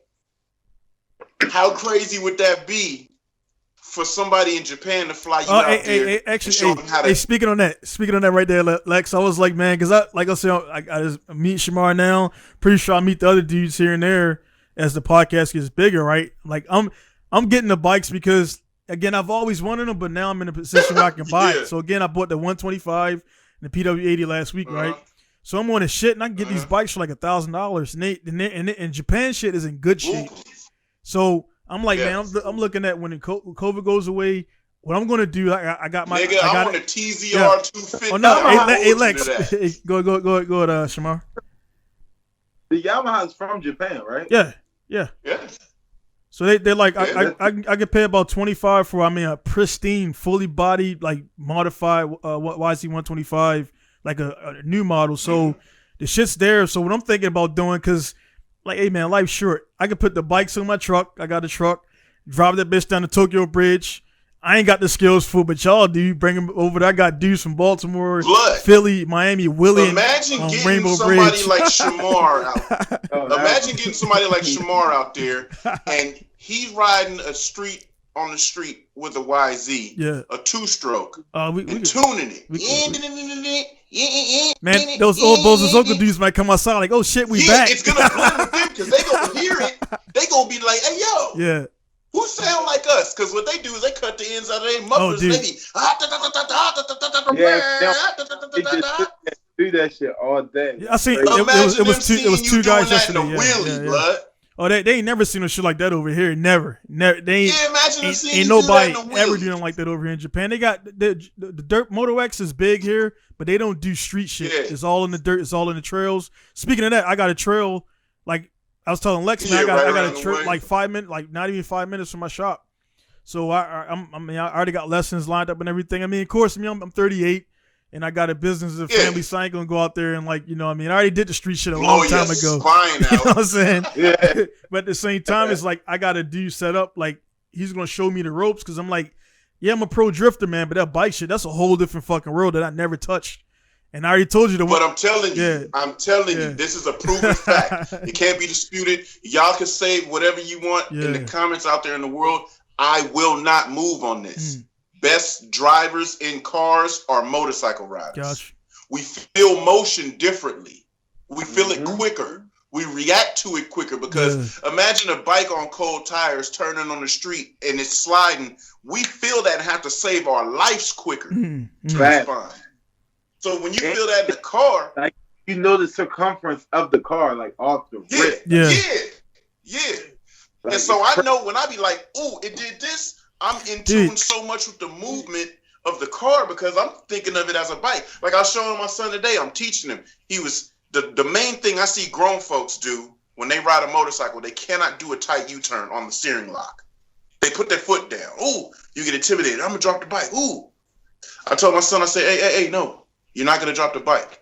I said, turn that motherfucker on full lock, let it dip in, keep a little bit of gas on it. I said, but right when you feel like you're gonna fall, it's because it's where your body is. I say move your body somewhere else that makes you feel comfortable to let the bike keep doing its thing. Picked it up in his second try. Dude, I seen him on your video. On your video, I seen go both ways. Yeah, man. Like he already got the like.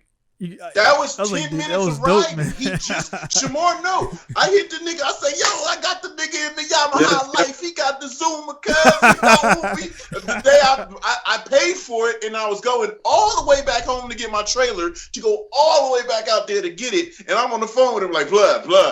He in the game. I got him a Yamaha. I got him a 2-stroke. He got the you know what I'm saying? He about to be going crazy. But this was his first time riding it this morning, and I'm sitting like. Blood, I can't tell somebody that's been riding for hella long how to be comfortable with it. And I got this kid, he's rode dirt bikes before. I've had him on my little dirt bikes, but he didn't ride it enough. It wasn't his. He would get intimidated. When he fell over, we was in the lot and I had Mike, my little bro, riding one of the bikes that I ended up letting him get. Jalen said he's watching and he's getting hyped. He said, Dad, can I ride? I said, yeah, get on the FZR. He said, all right. He started it up. No, he got, grand opening, grand closing. He grabbed it, swung his leg over it. It was like, in, out. Boom, he fell over, right? Nigga was so embarrassed. And the thing is, the thing that I would see, I said, you know what? He wants to do it, but he's too scared to mess up my stuff. He thinks I probably only whipped him like 4 times in his whole life, right? And I'm like, nah, as you're getting older, I understand the confidence that you need to do this is got to come from your own bike, your own equipment. So I didn't know he was gonna like the Zuma. I just know, you know how when we know something, we not forcing our kids, but we put our kids on. Nigga, I know the Zuma is legendary. I've always wanted a Zuma. Man, I saw this one. I say, cuz I'm swooping that. I'm gonna let him ride it. So when he rode that shit, he rode that shit. He said, I like it. I said, oh, word? That's all I need to know. This is your bike. And Shamar, real quick on your kid joint, man. How many kids you got, man? And are they in the bikes at all? And my son, he has a dirt bike, a 4-wheeler, and a go-kart. That's hella tight. He's already in it, man. It's like Friday ruined. Yeah. Dude, I've riding pedal bikes since he was 2. Okay. So no training. That's tight. So he's at the now because of COVID. His mom is a COVID freak, so Gotcha. he's definitely on it, and he's locked in his room on the game right now. But yeah, he's into bikes. My daughters, they're not really so into it at all. And I got two daughters, both of them the same age, 6 years old. Okay. Then I have the two new ones, which is one just turned 1. That's Dream, and then we got King. Okay. He's 6 weeks. Shit, man. Dream gonna be but she's gonna be on the bikes because she already got a power wheel and she goes crazy on that thing. Yeah. Yeah, that's. I mean, it's crazy, man. It's crazy. Your daughter ride Lex, or what's she about? What 3? I had her on the scooter with me, maxing it out. She like, Daddy, go faster today. We was maxing that little motherfucking scooter out. Like women, that's why I said with my daughter, I see it in her, and I push her to get it a little, not too crazy like I did. I think I pushed Seven too hard, and he went away from it as he got older. But I think my daughter, I definitely want to push her into it because women, they really don't have a top spot for the freestyle riders. I was gonna ask you that. Yeah. Do they got a Wheelie Queen? She's not riding in the streets like her dad, but I have the means to put her on the dirt now and get her, ripping. But when she gets of age. Yeah, man. So in Baltimore with the street riding, or Philly, or just the scene period as a street rider, so you the Wheelie Queen. Do they got a Wheelie Queen? Yeah, they had the Wheelie Queen. She was in the movie. Wheelie Queen was in the movie. Oh, shorty that was Chino's. Yep, her actual name, her at name on IG is Wheelie Queen. Okay. And she's super talented. Despite all the everything she's going through with, her life right now, when it comes to bikes, as far as women, she was the best in my eyes. It's on a dirt bike or the Banshee? Dirt bike, 4-wheeler. Okay. I'm sure she Banshee. Okay. She was the girl that was with Chino pulling the capers. She was the right hand the right hand man with Chino in the movie. Okay. Is that movie out in Japan? Yeah, well, Japan you gotta get the VPN to watch it because you gotta go to HBO. But yeah, it's like they try the Japanese, man, they're weird, man. They how they view things. The thing about Japan, it'll be popping 8 years from now is when they'll get on it. So they catch shit. They catch shit. Hammer and Fast and Furious. MC Hammer was slapping. They get shit kind of late. But one thing about Japan, man, like you say, Shamar, the shit Japan is man, people give us shit, man, or try to put us down, man. But the black culture is alive and well over here, man, and that's why I do good over here because I got the fucking mohawk. I'm I was a linebacker at University of Maryland, so I'm not a small dude. Big nigga look like he finna whoop somebody. I just go around, right? I just go around and they gravitate, so I ain't got to try. It's just I'm there. I'm confident. I make music and shit too, so I got the NPCs and everything here. So it's the East Coast flavor in Japan, and then the Baltimore street smarts and all that stuff, man. It leads to me doing good over here. It shit ain't easy, you know what I'm saying? It's still real life, but it goes good, man. One thing I want to get into, one of the last things, man, because this is almost 2 hours and 23 minutes in right there. When you started, you say you didn't get on the plane until you went and did the movie thing. Far as the traveling, man, did you did you go to New York, Miami, Atlanta, and all that stuff? Did you do all the riding up there? Yeah, I rode everywhere but Miami. Okay. I rode in Orlando, but the Miami thing really, I was in jail when it really was happening. Got you. Came home, the vibe was different. Police and news and all that. So I wasn't into it. But New York, of course, I rode in New York since, what was the first time we rode in New York? 2012? Okay. 2011, 2012, that's the first time I rode in New York. Harlem, every borough. Yeah. Brooklyn. So how was the dynamic, man? When you first meet cats, and it's I figure it's kind of because the thing is, man, again, y'all was doing in New York. I was doing Philly, New York for street drag racing. So we go to South Philly by the Hess gas station and drag race there. And there's always weird as shit in the beginning, and then about 10 minutes after, y'all realize even though y'all from Philly, New York, we do the same shit. And then we only So how was that dynamic for you, man, when you first met New York cats?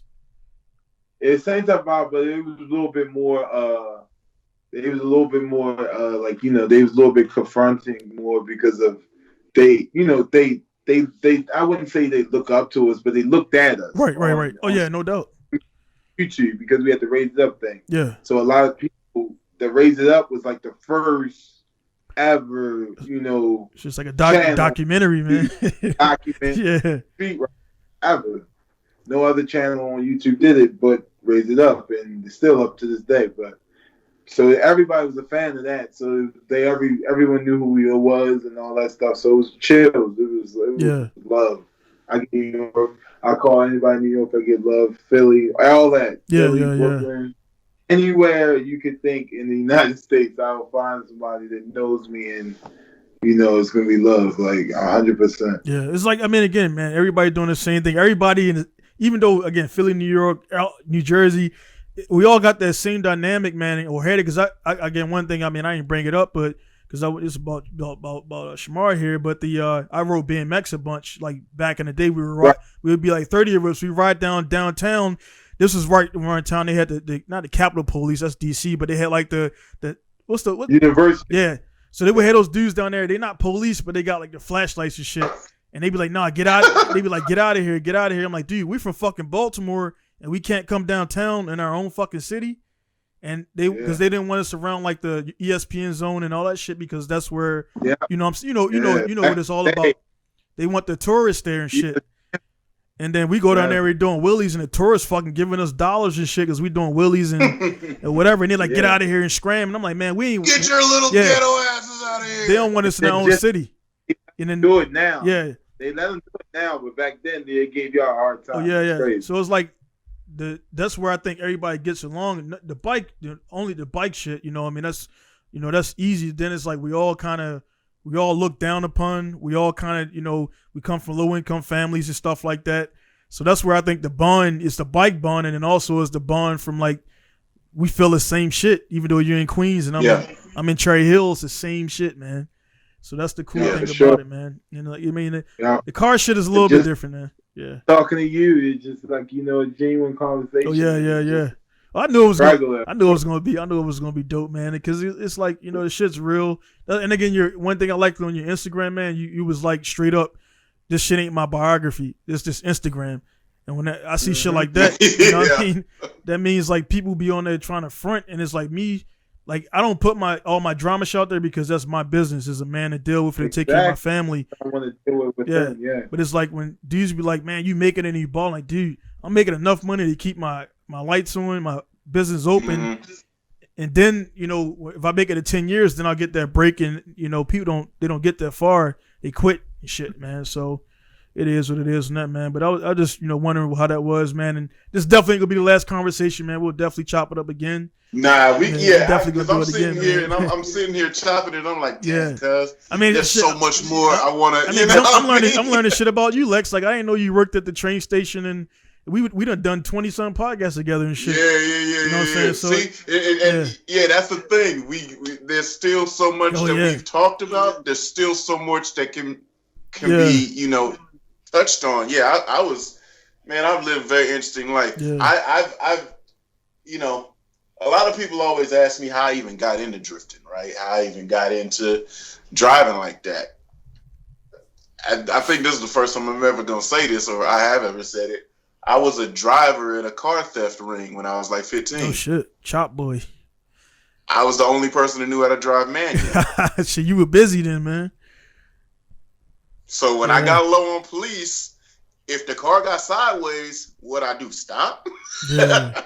You know what I'm saying? So that's just, but it was just like we've all come from something, right? Yeah. But see, the thing is, we get the opportunity to grow out of what we know is mischief, right? And when we get the opportunity to do something really good, and it lines up with what we love doing, nigga, we in heaven. You can't tell me, you know what I'm saying? Like again, I've been consulting with Shamar when they told me the TV gig was coming. I was like, yo, my nigga, hey yo, I'm about to do some TV. I'm about to do some TV real quick.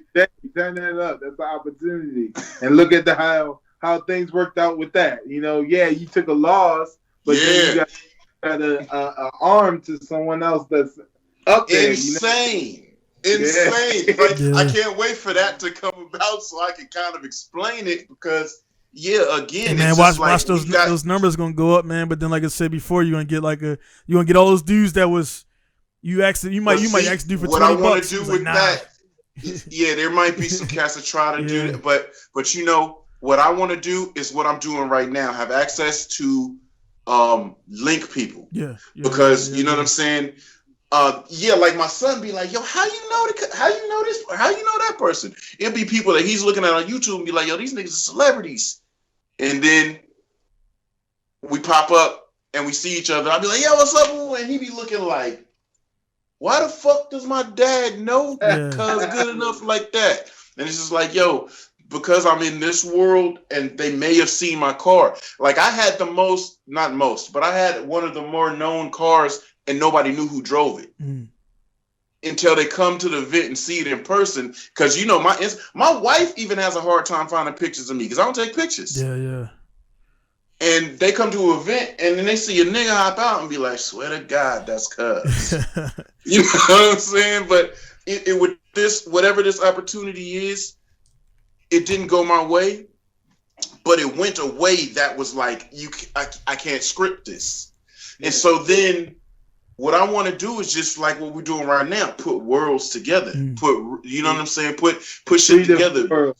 Yeah, it's like I want to go back over to Atlanta. I want to jump on a road trip with you in a van, go with some dirt bikes. I want to get into a 7-hour police chase. You know what I'm saying? You just want to experience with all the wheelies. I may not be with all the wheelies. We can talk about some chases. Oh yeah. Hey, Shay, before we wrap up, man, give us one, man, without incriminating yourself. Yeah. Tell niggas how the police chases really go.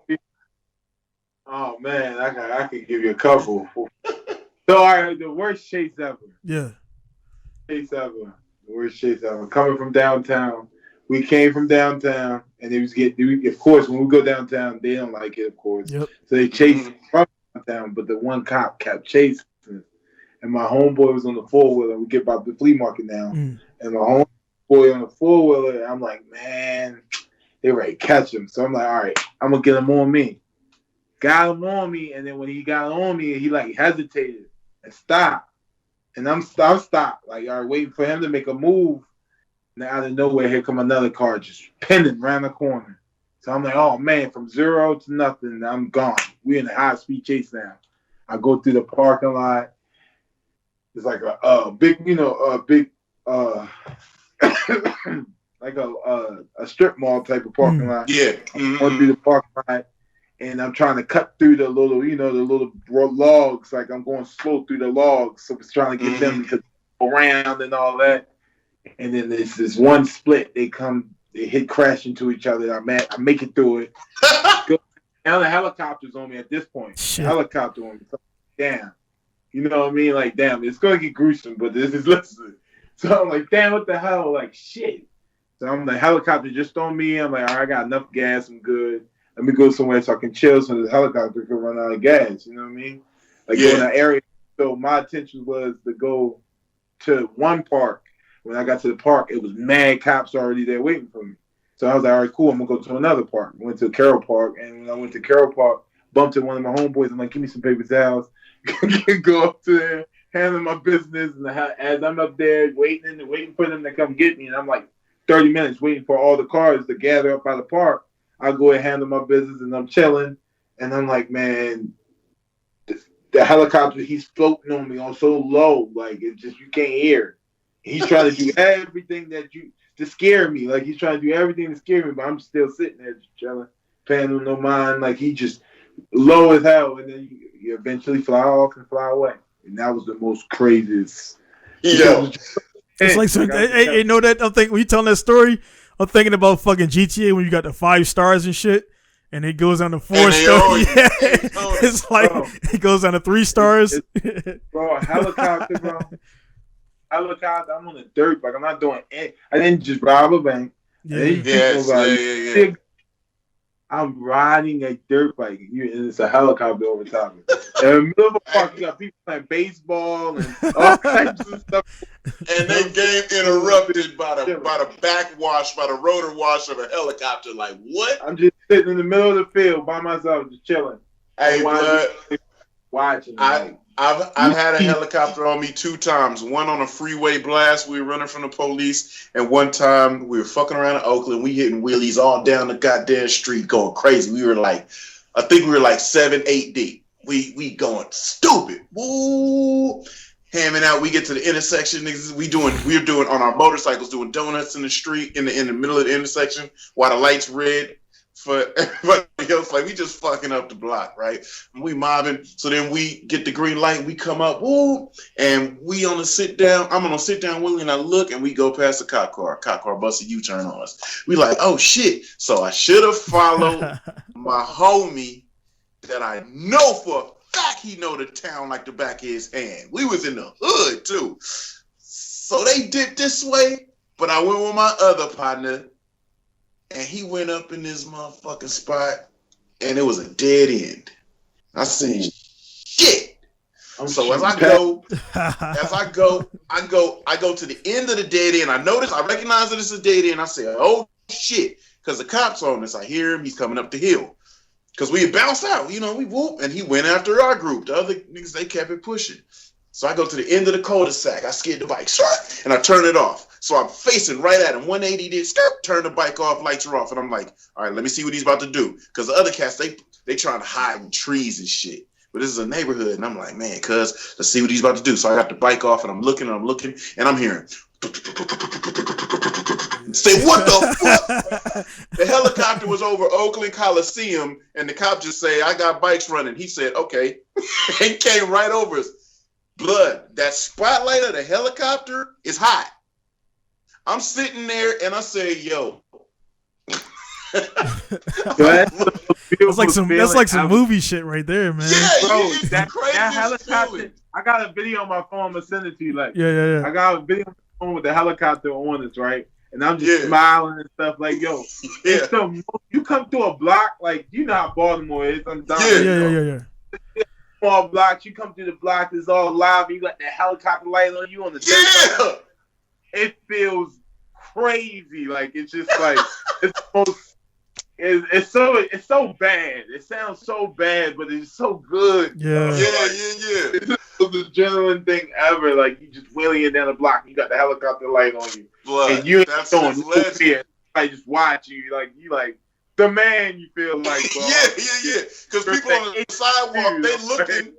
People on the sidewalk looking, and you main attraction. You got the spotlight on you. You getting it. Yo, it's crazy. Like, but the feeling of when you were saying how that nigga was so low, it was the same thing. He was so low. The sounds, the feeling that, and then you feel I don't know if it's embarrassment or if it's the heat from the light. You were like, it's warm, cuz. I was like, damn. And so I was getting ready to shake. But the problem was all the cop cars, they came up and they fanned out and blocked the street. And I'm like, I was thinking about, because they didn't see me. They was getting everybody else. And the worst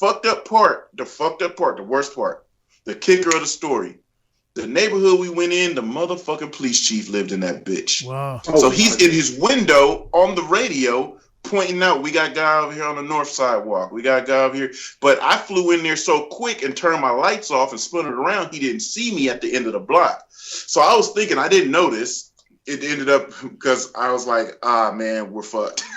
So I was going to cut the bike. I was going to cut the bike on. And at the point in time, I had it where I only had my high beams work on the switch. If I went low beams, the lights went out. So I was going to start it up with the lights out and blast, hit the sidewalk and get around, but I was like, this might be too risky. Plus, the helicopter's right there. There might be some other cops down the street. I didn't know how fucked up we were, so I just walked the bike up to him, and I was like, it's my shit. It's registered, insured, and whatever's the case is the case, right? I ended up talking because the homie that I followed was deaf. So the nigga couldn't communicate. God damn, right? son. We call that nigga Def Jam. Def Jam is a legend in Oakland, man. Def Jam's a fucking what do you mean? That's how that nigga communicate. He don't do no sign language. He do that shit forever. whatever. And you know what he talking about, right? So it was crazy because the cop is like, Ali, man, you know how many times I got to catch you and whoop. And I'm looking at him like, who the fuck is he talking to? And so he got everybody lined up with their bikes. I walked my shit over there. So I'm looking at Def Jam like, he's giving me the signal, man. We're fucked. So I'm like, damn, all right. And so helicopter still on us. I'm like, damn, man, we really fucking. And we be badass out in the street, but when it come to, man, I'm explaining this to my old lady. You know, you gotta come, get out the bed, come pick me up in Oakland. You know what I'm saying? Yeah. So I'm like, damn, I gotta call my old lady, tell her come swoop me. My bike got impounded, whatever. So anyway, long story short, dude is saying Ali. He keep talking Ali. Def Jam's deaf as fuck. He can't hear him. So I start typing on my MDA at the time. Typing what he's saying, letting him read it. Then he's, and I'm telling him, he said, woo. So he like, man, tell Ali. And I said, who the fuck is Ali? He said, you're talking to him. You don't know Ali? I said, I know this nigga is Def Jam. But the cops, they know in the hood his name is Def Jam. He started laughing just like that. He said, hey, yo. He said, that's funny. I said, I've known this nigga for 5 years. I never knew his name. He said, oh, yeah, his name's Ali. And so because that little ice break happened, I got this nigga off. I got myself off. Only nigga that got fucked up was the nigga with the suspended license and non-registered bike. Yeah. But I said, man, that's one night. That's one night of shit, man. He should have ran. He should have took that. He should have ran. He should have ran. He should have took that split decision. And what's crazy about him, that specific dude, the only reason I didn't make the run for it is because I thought they knew where I was. Because this stupid nigga, I'm in the cut, he go right up by me. Lex, they got us, man. They got us. Hey, right there. Right there. That's one of those. Yeah, I thought they saw he gave up the position. And I'm sitting over there in the cut like, stupid nigga that came. Fuck me up. They didn't know I was there. And that's what you say, man. That's like I said in the beginning. That's one of the, because again, I'm not in the life at all, man. But I see the new cats posting up the no panic shit, right? And he's probably a dude that was probably like, I mean, I don't know if he ran. He was. He used to be big dog talking. Yo, so when it came out, yeah. They got us, man. They got us. Yeah, because it's I mean, the thing about it when I never done it on a bike, but the first time I evaded in a car, dude, it was like while you're doing it, you're just dipping and dodging, right? And then when you take the exit, you get off, you're like, dude, I just ran from fucking cops, dude. And that shit's like, it's you can't. I mean, I'm not advocating out there, guys who watching the channel, whatever. No, it's but not. It's like, it's dude, stupid shit that we used to do. It happens, and you're in it, and. But then some dudes, man, they like see the lights go off and they just freak out and they can't start the car. They put that bitch in reverse, hit motherfuckers. Like, I've seen all that shit, man. It's like, dude, just be calm. I mean, in the car, only thing with a bike, you guys can kind of go in between shit and go over stuff and everything. So the car. But you know what gets people fucked up the most on street bikes? What's that? I see this every time. Every fucking time, yo. If somebody falls in a chase, they fall, boop-bop. They try to get the bike. The bike up and they try to instantly start it. Street bikes, no. You got a tip over switch. Got you. Ignition off, ignition back on, fire right up. Is that for like new bikes or is it carb or street bikes? Street bikes have a tip over sensor. When the bike goes over, it shuts it off so fuel don't leak, catch on fire. Got you. So you always see cats, woo, woo, we be having police on us, and then they're wheeling, and then, I don't know, something weird happened. The bike falls. Bam! And it cuts off. And niggas trying to hop back up and turn the bike on, and they can't cut the bike on. I didn't even know that. They got a tip over sensor in them. So the only thing you do, because you'll see a nigga trying to start it, and you see a red light, the bike is not going to cut on. All you got to do is key off, key back on, fires it right back up. Resets it. Yeah. And man, boy, when y'all be talking about the no panic, that's what I learned. Your thought process has to work at all times. It doesn't matter what's going on, yo. Yeah. I bet. Hey, Shamar. Right yeah. Right, you still have to be zeroing. Yeah. You gotta think. Where I had a cop grab my arm or grab my shirt and I'm out. You know what I mean? Because I kept kicking the fight. Yeah. I didn't stop kicking. I kept kicking. I was calm. Mm-hmm. You know what I mean? Pulled the compression switch and It Yeah. started. Think about a nigga forgetting to pull his compression switch trying to. Yeah, hey Shamar, you ever seen anybody when the cops come? They I'm pretty sure it happened. They'll. I mean, again, I never rode, but I know the mechanics. They'll like let the clutch out too early, fucking flip the bike over. Yeah, and loop it out. Yeah, that happens. You see that before? Nigga will be like, hey. I seen people give up. Yeah. I seen people as soon as the cops get on, they put their hands up, they give up. And then when the cops get on, panic, they crash into people. Yeah, when the cops, if I'm in the pack and I see the police, the first thing I'm gonna do is get next to the police. Yeah, and then that's the safest places to get behind. No shit. I want them getting behind them and let them get in front of me, and they'll chase everybody else. Got you. That's that rider IQ shit, man. You can't. That's like, it's like you can't pan. Like to watch y'all like a pinball machine. I watch it like a pinball. They dudes hitting each other and shit. Whoever fight the start, you know what I mean? Yeah. It'd be packs of like nowadays. It'd be 300-400 bikes. Yeah. Yeah, hella bikes. Like that day that the day that I sold Mike that Jixer, and then sold his cousin Aaron at Cowie, and then we went and rode with him, and I called my homeboy. He be grimy in the streets with the police. He be doing a seat stander in front of him, slowing that motherfucker down, scraping sparks on him, looking at him like, nigga, chill out. You know, he be going crazy on that bike, right? So we went riding, and I'm telling him, let's get on the freeway and go to a spot so we can fuck around. He like, nah, nigga, streets. And I'm looking at Mike and Aaron. I'm like, Mike, do y'all understand what he's talking about? He's going to go crazy the whole time.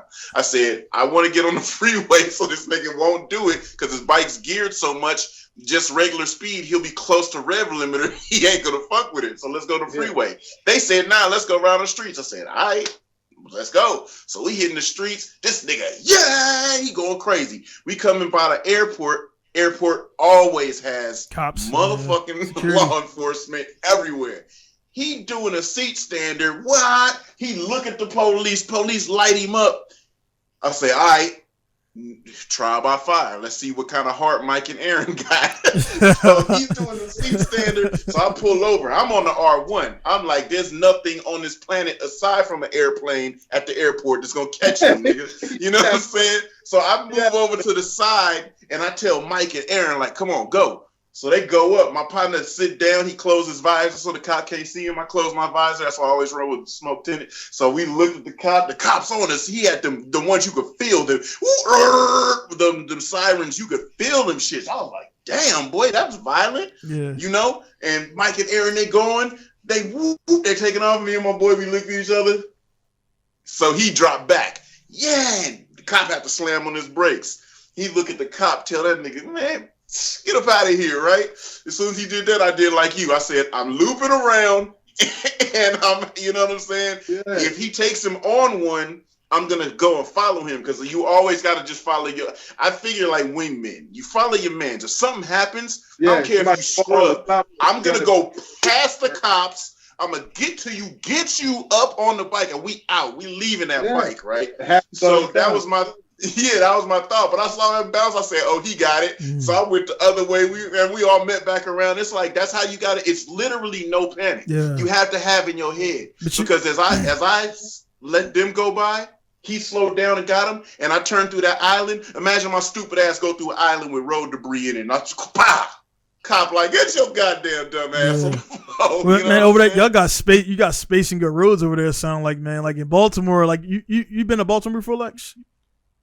No, that's what I'm saying. I'm going to, once all this happens, I'm going to travel. I'm finna touch down with everybody. I figure, like, Shamar and all those guys, man, like I was watching a joint with Grape on Let's Take a Ride, and he was saying the same thing. The dudes in Miami and Orlando, they got those straight, smooth fucking roads. Oh, straight open. Yeah, we ain't got that. You can tell a dude from Baltimore to ride that shit Wheelie all day, I can bet. You know, you ain't got no potholes. Mm-hmm. Your shit straight, man. No potholes, clean.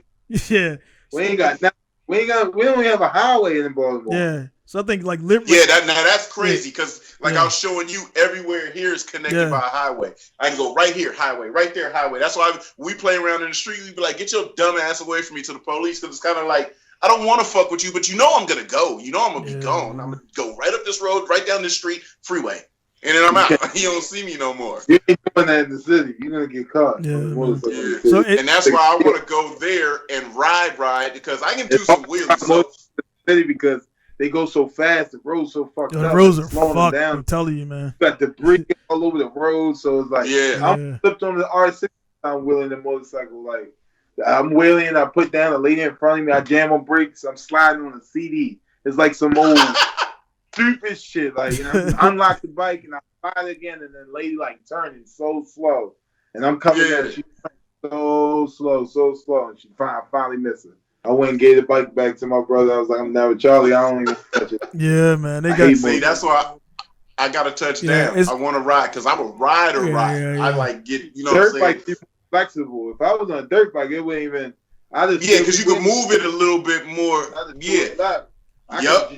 So really over the curb, anything. And that's what I was telling my son. I was like, flexible. It's dirt bike. Right, and that's what I was telling my son. I said, I combined my time that I was riding supermoto type bikes and dirt bikes on the street bike shit. I'm really loose. I move around with it when things happen. My bars ain't tucked in like regular bikes. They're out more. They're out as wide as they could be that I could turn full lock and the shit's almost hitting the fairing. So I have good, leverage on my bike. So that's why I was like, I got to touch down. I really cool. I ain't like I used to be. I can't wait to see the vlog on that shit, Lex. Like I can't wait to because I want to see. I just want to see the streets. On a dirt bike. I want to get your reaction on the streets, on man. A summer day, that'd be fire, bro. That should be Blood, and if we get into one, just know I'm following you. You don't think I gotta look over your shoulder. I'm telling you, I just told you the cheat code. We're gonna stop and relax. You know what I mean? Watch it. Pull your phone out, record this. This is gonna be crazy. Chase them all through the gas station, all that. We pull up, we're getting gas first. We OGs. Yeah, that's how I live. If we pull up and it's chill, fill up. You never know. We get gas first. Everybody else get the gas pumps. Well, I don't care. Give me your gas pump. You know what I mean? We go slide, shake your bike up, and we chill, relax. The police gonna come. You're gonna get chased. Experience this shit firsthand. There's no way on Baltimore you don't get chased. You're gonna get chased. I mean, even still today, they still. I thought that it was a rule you couldn't pursue no more. This nigga put the video up. They was running after niggas 2 weeks ago. The mayor. Oh, that was recent. And the mayor doing the conference, right? And the mayor of Baltimore, she's doing a conference or whatever, and she's talking. As she's talking, dirt bikes come through. Come through as she's doing a press conference. No shit. And she's like, so mad. You can see in her face. And she's like, these motherfuckers. And then they still coming like a pack. And she's like, and she looks at the chief and then just like, mad. You so mad to cut. Yeah. But they say that, but I gotta find that video and mix that shit in here, man. Yeah, she came down and talked to us at Charm City. Like she took it upon herself to come and talk to us, and we look at her like, we don't fuck with you. Like we know what's up. Like we not ready to butter this shit up because Caleb and Pinku, Jada Pinkett and all them is here. We ain't ready to butter this up. You kill us, you scare us, you hurt us, you take all that power that y'all have and put it into chasing us for what? For what? Because that's like Blood. What was Blood name? To this day, God forbid, of Hip Hop Chicken, no shootings, no nothing.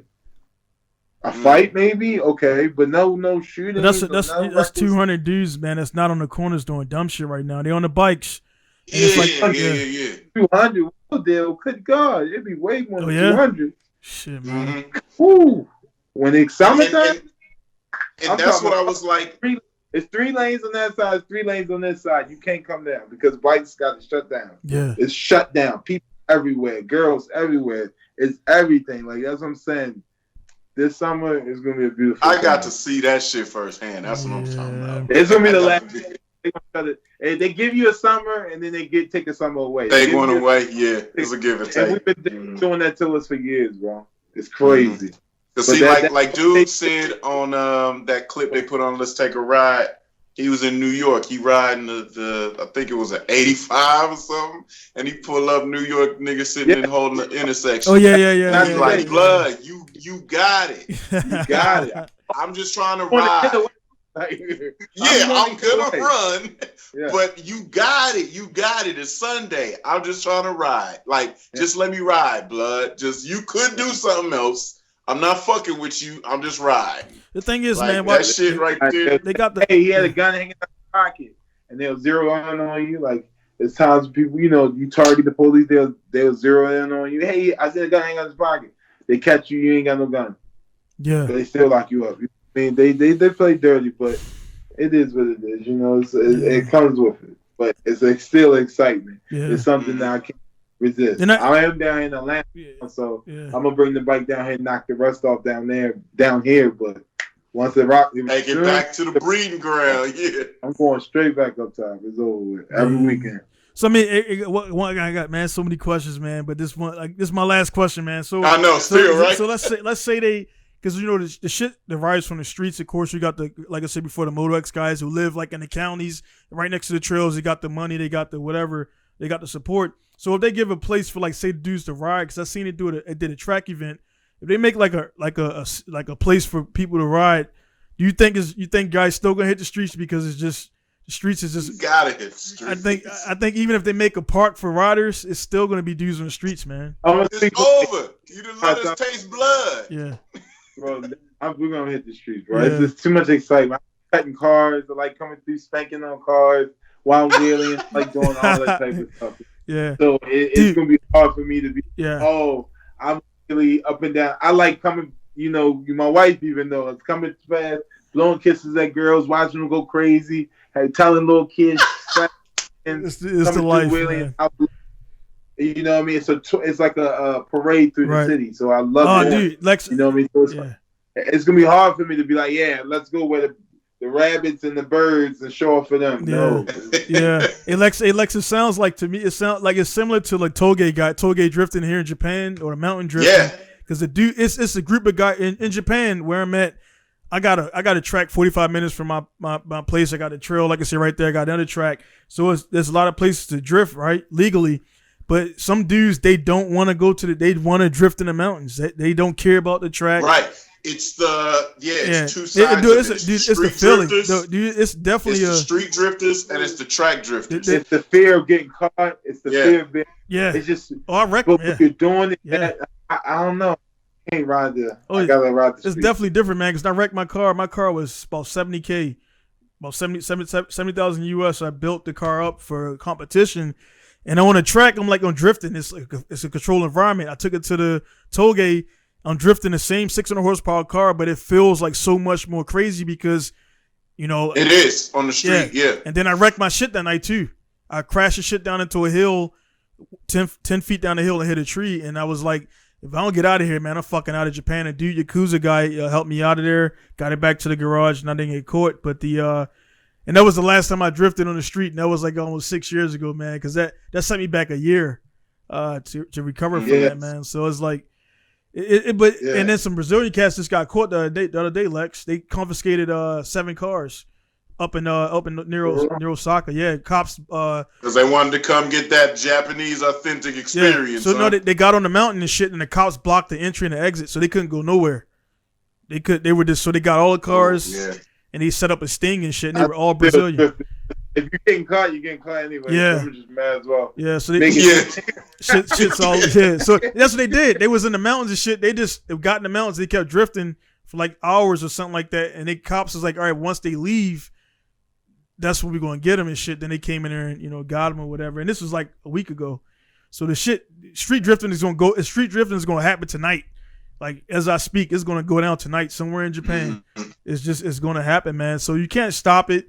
Most of the guys like my father always told me. Yeah. My pops always told me you got a shelf life on shit that you do. Yeah. So when I used to be out street racing all night, we used to joke about the Spidey senses thing because I'd be like, "Oh man, we done got it shaken. I done seen some cool runs. Yeah, let's go. Right now." And then we leave. And I swear to God, we be leaving and we get to the first light, then we get to the next light, and a fleet of fucking police are coming. And it's like, God damn. Yeah, they blocked this fucking shit in. Well, out here, the roads are so wide, they come in with hella cars and tow trucks. And the tow trucks will line up nose to tail and block the whole road. And then the police cars come in the little gap, and they come in and swarm everybody. So niggas will run, but you can't. They let you run. You'll think the road's clear going about a mile. No. Yep, you fucked. Yeah, you can't. That's the only thing, man. You ain't faster than that radio, man. You talking about like that sideshow shit? Like that shit's crazy. Nah, so the sideshow shit fucked up everything in the streets. So sideshow is different than what this takeover shit that they're doing now. Old school sideshow is player shit. On Friday, you about to get off of work. Thursday night, you set your wheels out that you're going to put on your car. You set your clothes out because once you get off work, you're going to get your hair cut. Then you go into the crib, get dressed. You putting your wheels for the weekend on the car. You tuning up your Zapco boards or whatever your slap is to slap the hardest, and you rolling out. The car is clean. You go to the detail shop. Then you hit the street for the night. You hit the street for the night. You get to the popular areas. Sideshows only happened in like a few specific areas. It was never outside of Oakland, and it was never the wild, unruly shit all over the place. The sideshow only happened in specific streets and roads in Oakland. So you go, there was 4 gas stations on each corner. You and your partners will post up. Some other niggas will post up. It go to the point that the whole gas station is full. So then the other gas stations start filling up. So once all the gas stations start filling up, bitches is walking around. They choosing. You grabbing them. Hey, check it out, little bro. You fitted. Your jewelry game tight. Your slaps hitting. You pull a bitch, right? Cool. But it get to that point, you might have a group of dusty niggas over there. They cars run, but they don't look as good as yours. And it's a dope boy environment, so everybody got bread. Somebody might have hammers or 2 on them. So you don't really get to the mugging match, right? You get to the, well, I'm about to show off and swing this hoe and destroy the intersection. So cuz will come out and swing it. Well, you thought the ballers wasn't about to be about that action. Oh, you swung it? I'm coming out with my shit and I'm tearing down the block. So it was never the hella cars in one place. It was one dude tear it up, next dude tear it up, next dude tear it up, and that's how it was. It was really a player's environment. This shit here is wild hyenas and dirty niggas. Bringing it back, man. You know what? I think the reason why what you're saying, man, is the new age cats on the social media shit it's like now I can imagine how it is when you go to a concert, the motherfuckers ain't even at the concert. They got the phones and shit. It's like everybody on the phone, everybody on it. Yeah, they just like this the whole time. Yeah, real corny, because it used to be a convoy of cars, everybody clean, and they did what was called profiling. Yeah. Like, you don't go slow how Texas do swing, and they swing corner to corner, sidewalk to sidewalk, and they swing in a parade, a procession. Oakland niggas, we would be mashing, but we be profiling. You hitting all the lanes, woo, beasting. You know what I'm saying? And it was called profiling. You weren't going like 100 like these cats be doing now, but you be going down a block a good 30, 40, but you get in every lane, and you and all your partners, and you get a group of cars and everybody doing it. It was really a display of real player shit, being super clean, having your car immaculate. So then when the imports, we come out there, we had to be a little bit more exceptional. The hood vehicle was the first gen old RX-7s. Some cats would come with the Supras, but when you came through there, we couldn't out profile the old schools. They were stupid clean. That's just the culture. Niggas is on gold spokes, Vogue tires, hella beat, chrome grills and everything. You're just too clean. So we come out in our little RX-7s and we burn it. We purely came for the donuts. Because it's just like, but we respected the law of the land. We don't just come through and start hitting the block going crazy. You come through, you try to chill, you try to post up, but somebody swing it, then you go out there, you swing it, and everybody be like, hey, that little cousin to RX-7 was getting crazy. Now, man, where you can't fucking move because it's 700 people, and then every car is blocking the whole shit all the way to the freeway. You'll have the freeway backed up for the streets. You know what I mean? And they're just going crazy. And not only them going crazy, they're hitting people. They're hitting businesses. They're fucking people up, blood. They're fucking the city up. So then that's when the city starts getting crazy where they are to the point that they are now. But what happened in like recording and putting it out. And they're recording it and putting it out. And here's what happened. The Marrow Boys and High Octane and all them cats, I don't remember which car group they were at the point in time, but they originated from Oakland. They took their show on the road and they went to LA. They went to LA and was disrespecting shit. Swinging on the freeway, shutting the freeway down. Every corner, they brought that culture to LA, but they was showing niggas like this nigga will smash on every turf, and they went to LA and was acting up. That's how the takeover what the takeover is now, that visually is what started it. Because they were shutting down the freeway, they shut down everything. Because they like, nigga, we in your hood, we smashing on y'all. So then that culture took off where you just did it everywhere, smashed on everybody, stopped the freeway, go crazy. Then that just went all over the place. So now all over the nation is an Oakland culture that, you know, when you tell a secret here and then it gets changed as the same secret's told and it changed. So now it's morphed into this and it's everywhere and it's just going crazy. So, you know, then when we get to the EPA going crazy, talking about, nigga, y'all done fucked up. We ain't letting nobody modify nothing. This is the type of leverage that they use. Y'all out here wilding out in these streets with these 700 horsepower cars. Nobody needs to modify nothing. Nah, we do, because we got a car that I've had since I was 16 that I bought in 1999, and it's sitting right here, fully modified from the rip. But I'm mature enough to, when I'm on the street, I might take it easy. I might rip a couple corners, but this is what the culture is about. The culture is this. The culture is handed over. My wife, you know, learned that. I taught her how to drive and drive a stick.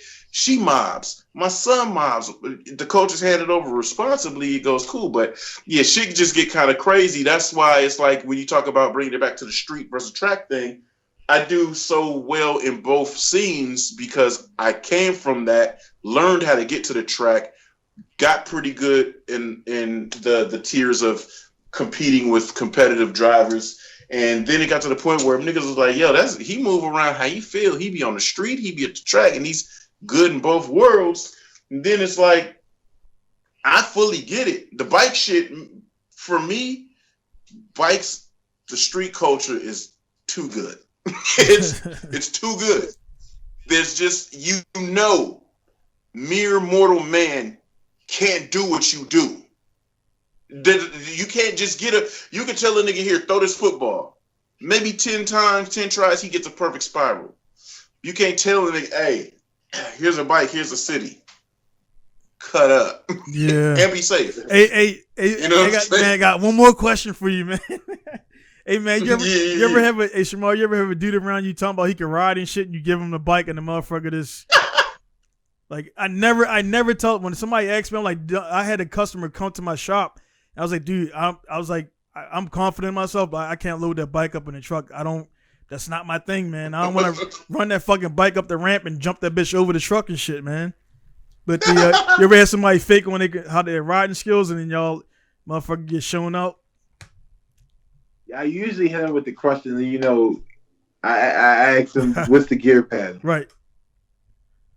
And then if they get right with the gear pattern, then I'll, you know, but a lot of times, a lot of people fake. Yeah, you know what I mean? Let me see. The worst time.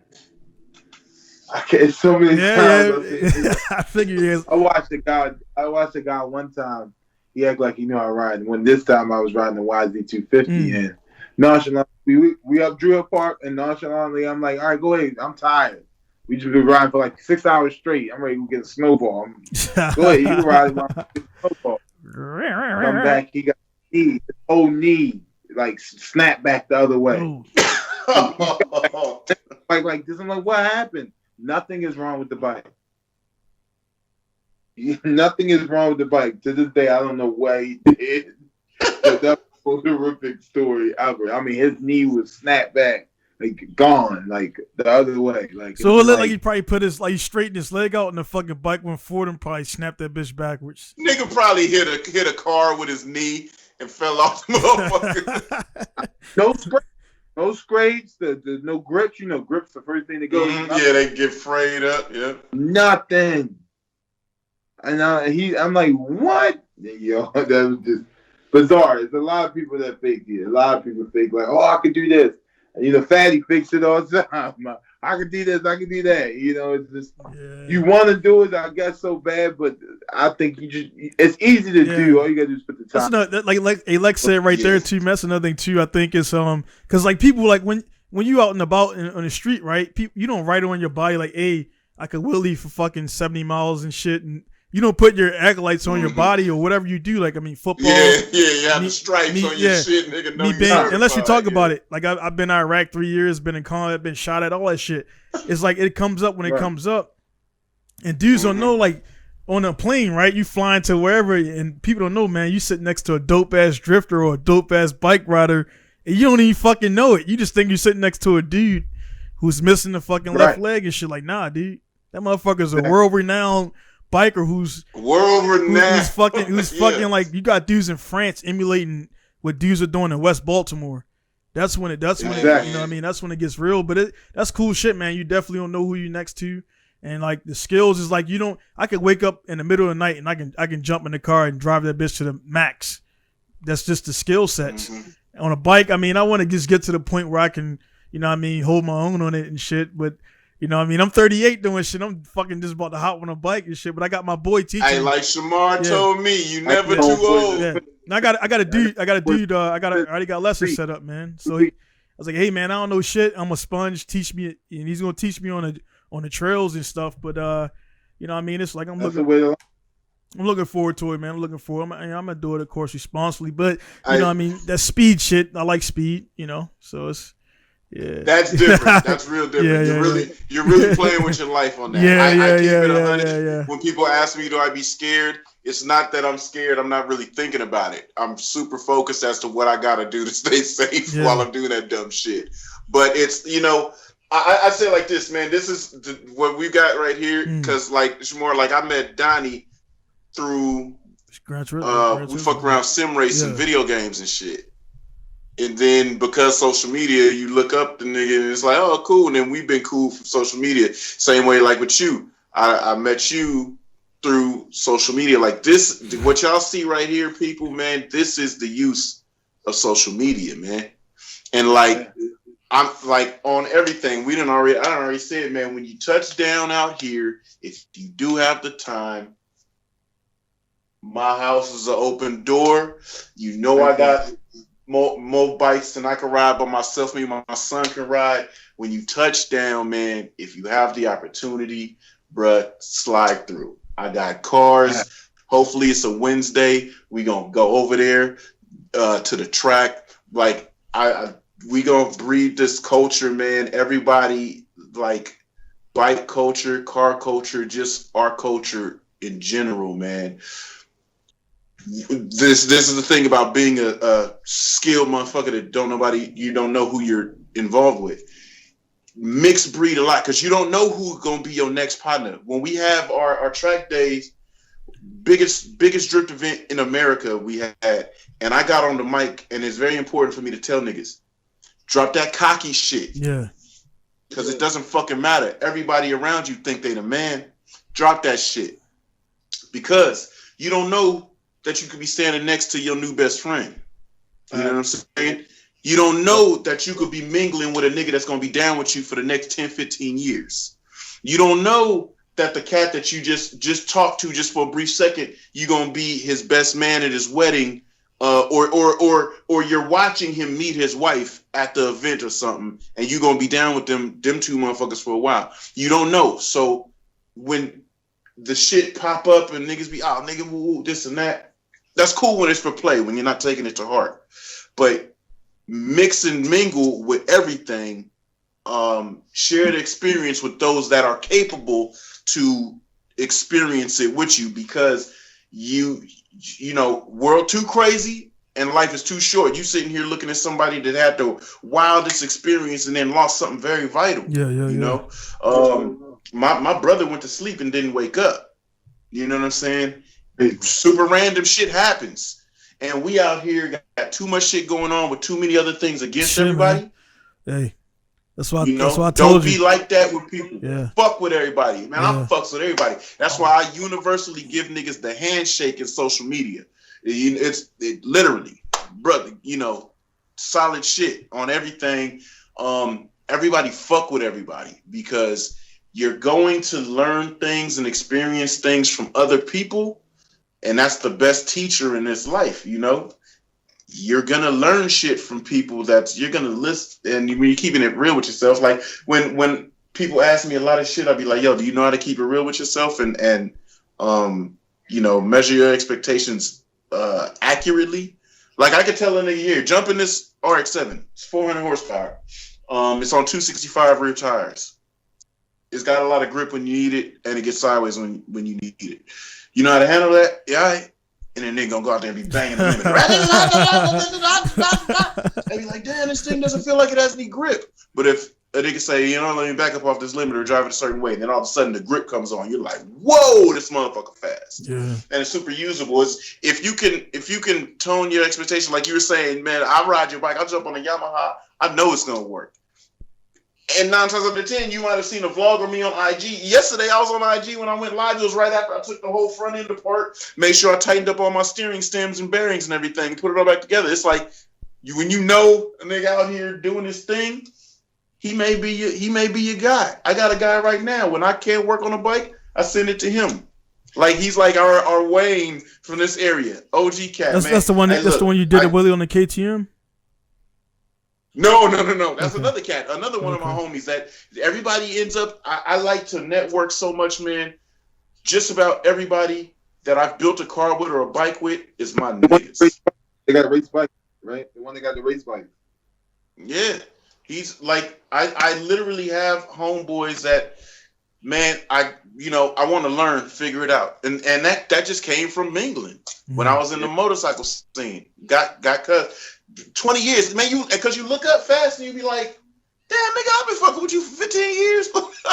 You know what I mean? It's like, all right, my nigga. You know, and you look up and you got hella history with people. So this shit right here, man, this circle of cats, that's why I wanted to get y'all two together, because y'all from around the same soil, man. Y'all niggas got the same accents. That shit wild funny. You know what I'm saying? It's like, this is, you know, I like to put people together. So one time maybe you can get an opportunity out in Japan, and when you go out there, be like, I know somebody from around here. Oh no, shit, you get over here, man. I got everything on lock, man. Like I said, I'll have the.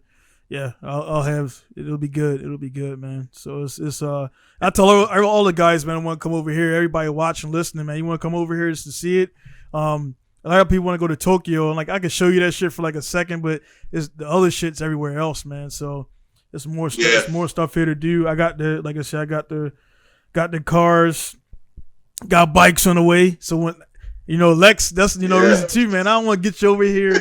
And I only got cars and shit because I'm like, I know you want to ride a bike too. So we definitely gonna do that, man. But hey, man, it's just 3 hours, 16 minutes, man. I definitely want to hold y'all up. Yeah, they've been chopping it. Yeah, because I mean, hey, that right there, I mean, the shit's real. Because if it's awkward and lame, you be like, I'm out of here in like 45 minutes and everything. But the shit's real.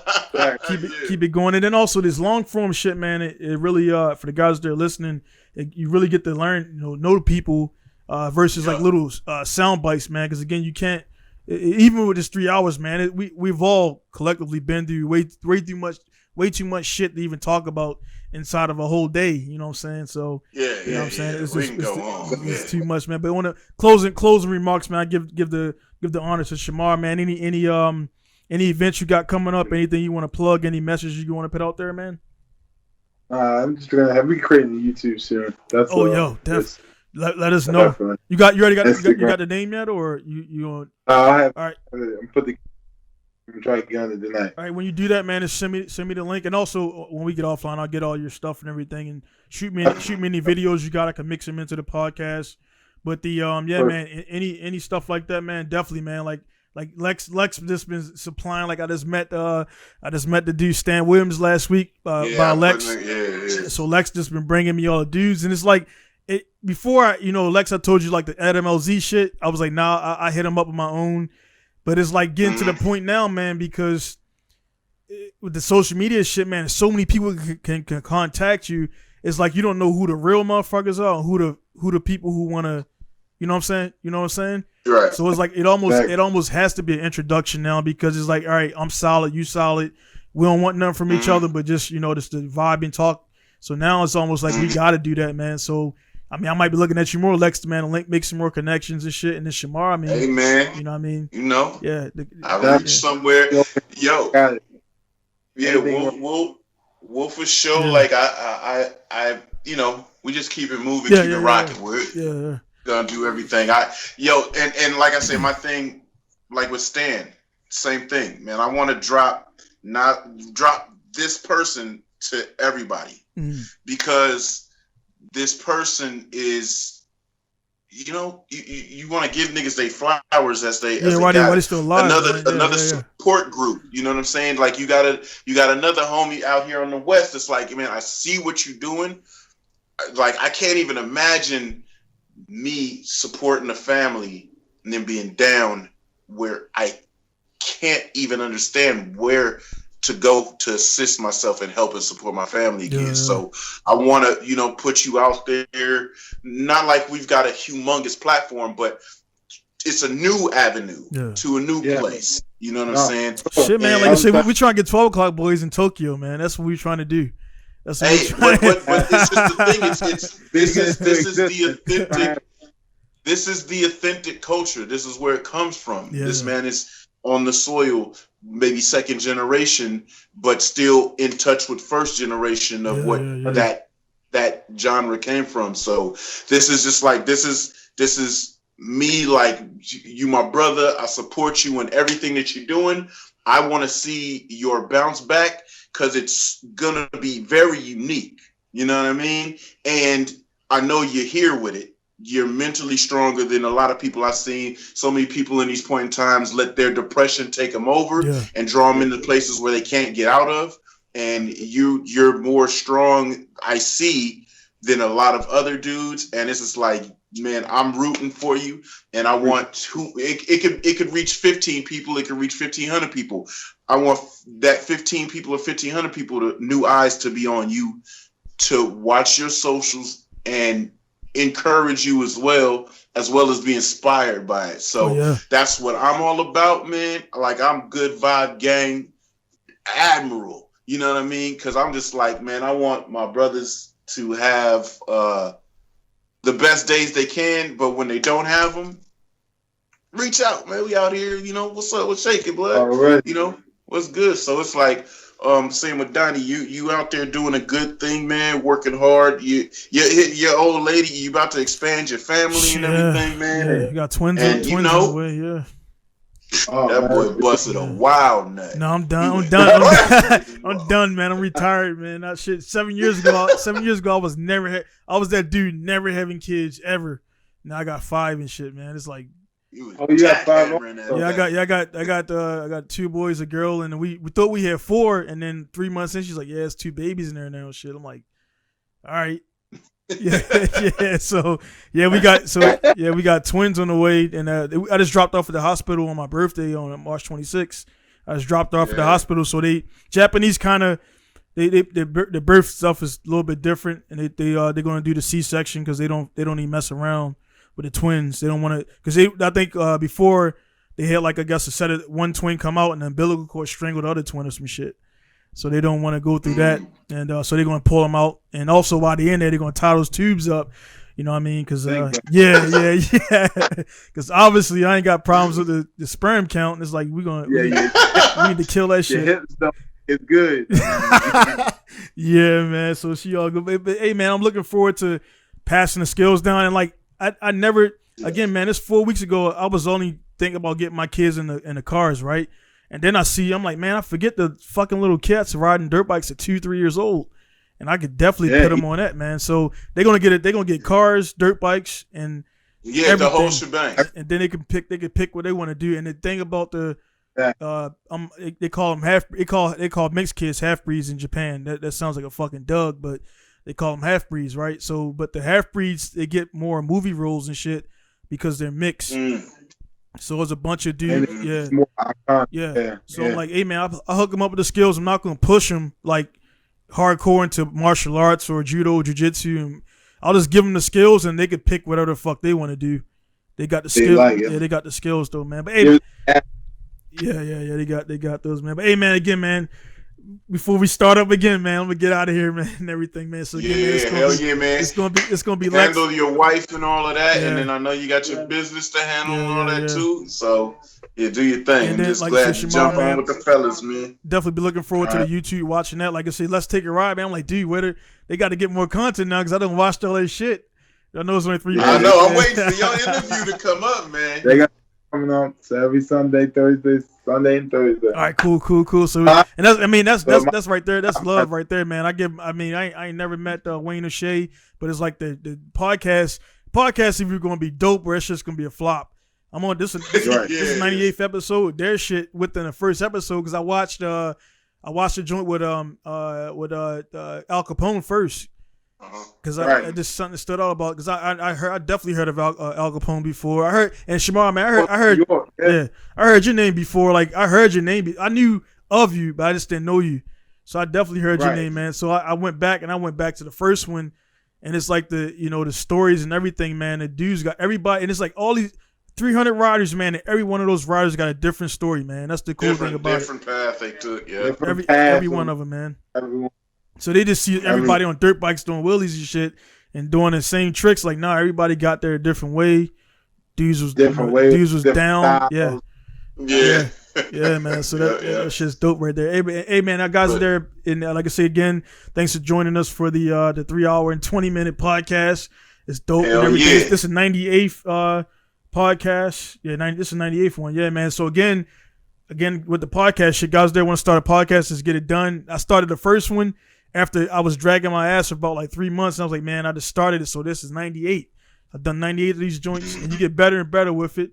They working. Yeah, they working, man. The number, don't worry about the number shit. Numbers will come. Numbers will come, man.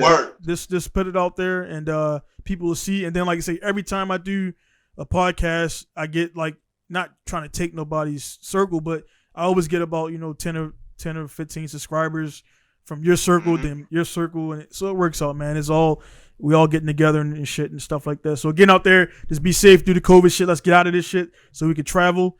Wear the mask if we gotta wear the mask. Be sure to like, subscribe, and share. I'll put Shamar's stuff down there. I'll put Lex stuff down there so you guys can check them out on social media. And then also, because I ain't going front, ain't nobody send me those questions yet. So you got questions, topics, stuff you want to do to send that to me and everything. But I'm always gonna keep it real. You guys know me for that. You know what I mean? I'm gonna be that friend that's gonna tell you fucking up. And I'm also gonna be, so I mean, that's the type of vibe we got, man. I ain't trying to be a dick, but it's like we gotta keep it real. Life is too short to be anything other than real, man. So let's do that. Be goddamn right. Be safe out there and see you guys later. So again, it's gonna be Dine Signing out. Shamar and Lex will see you guys later. Peace.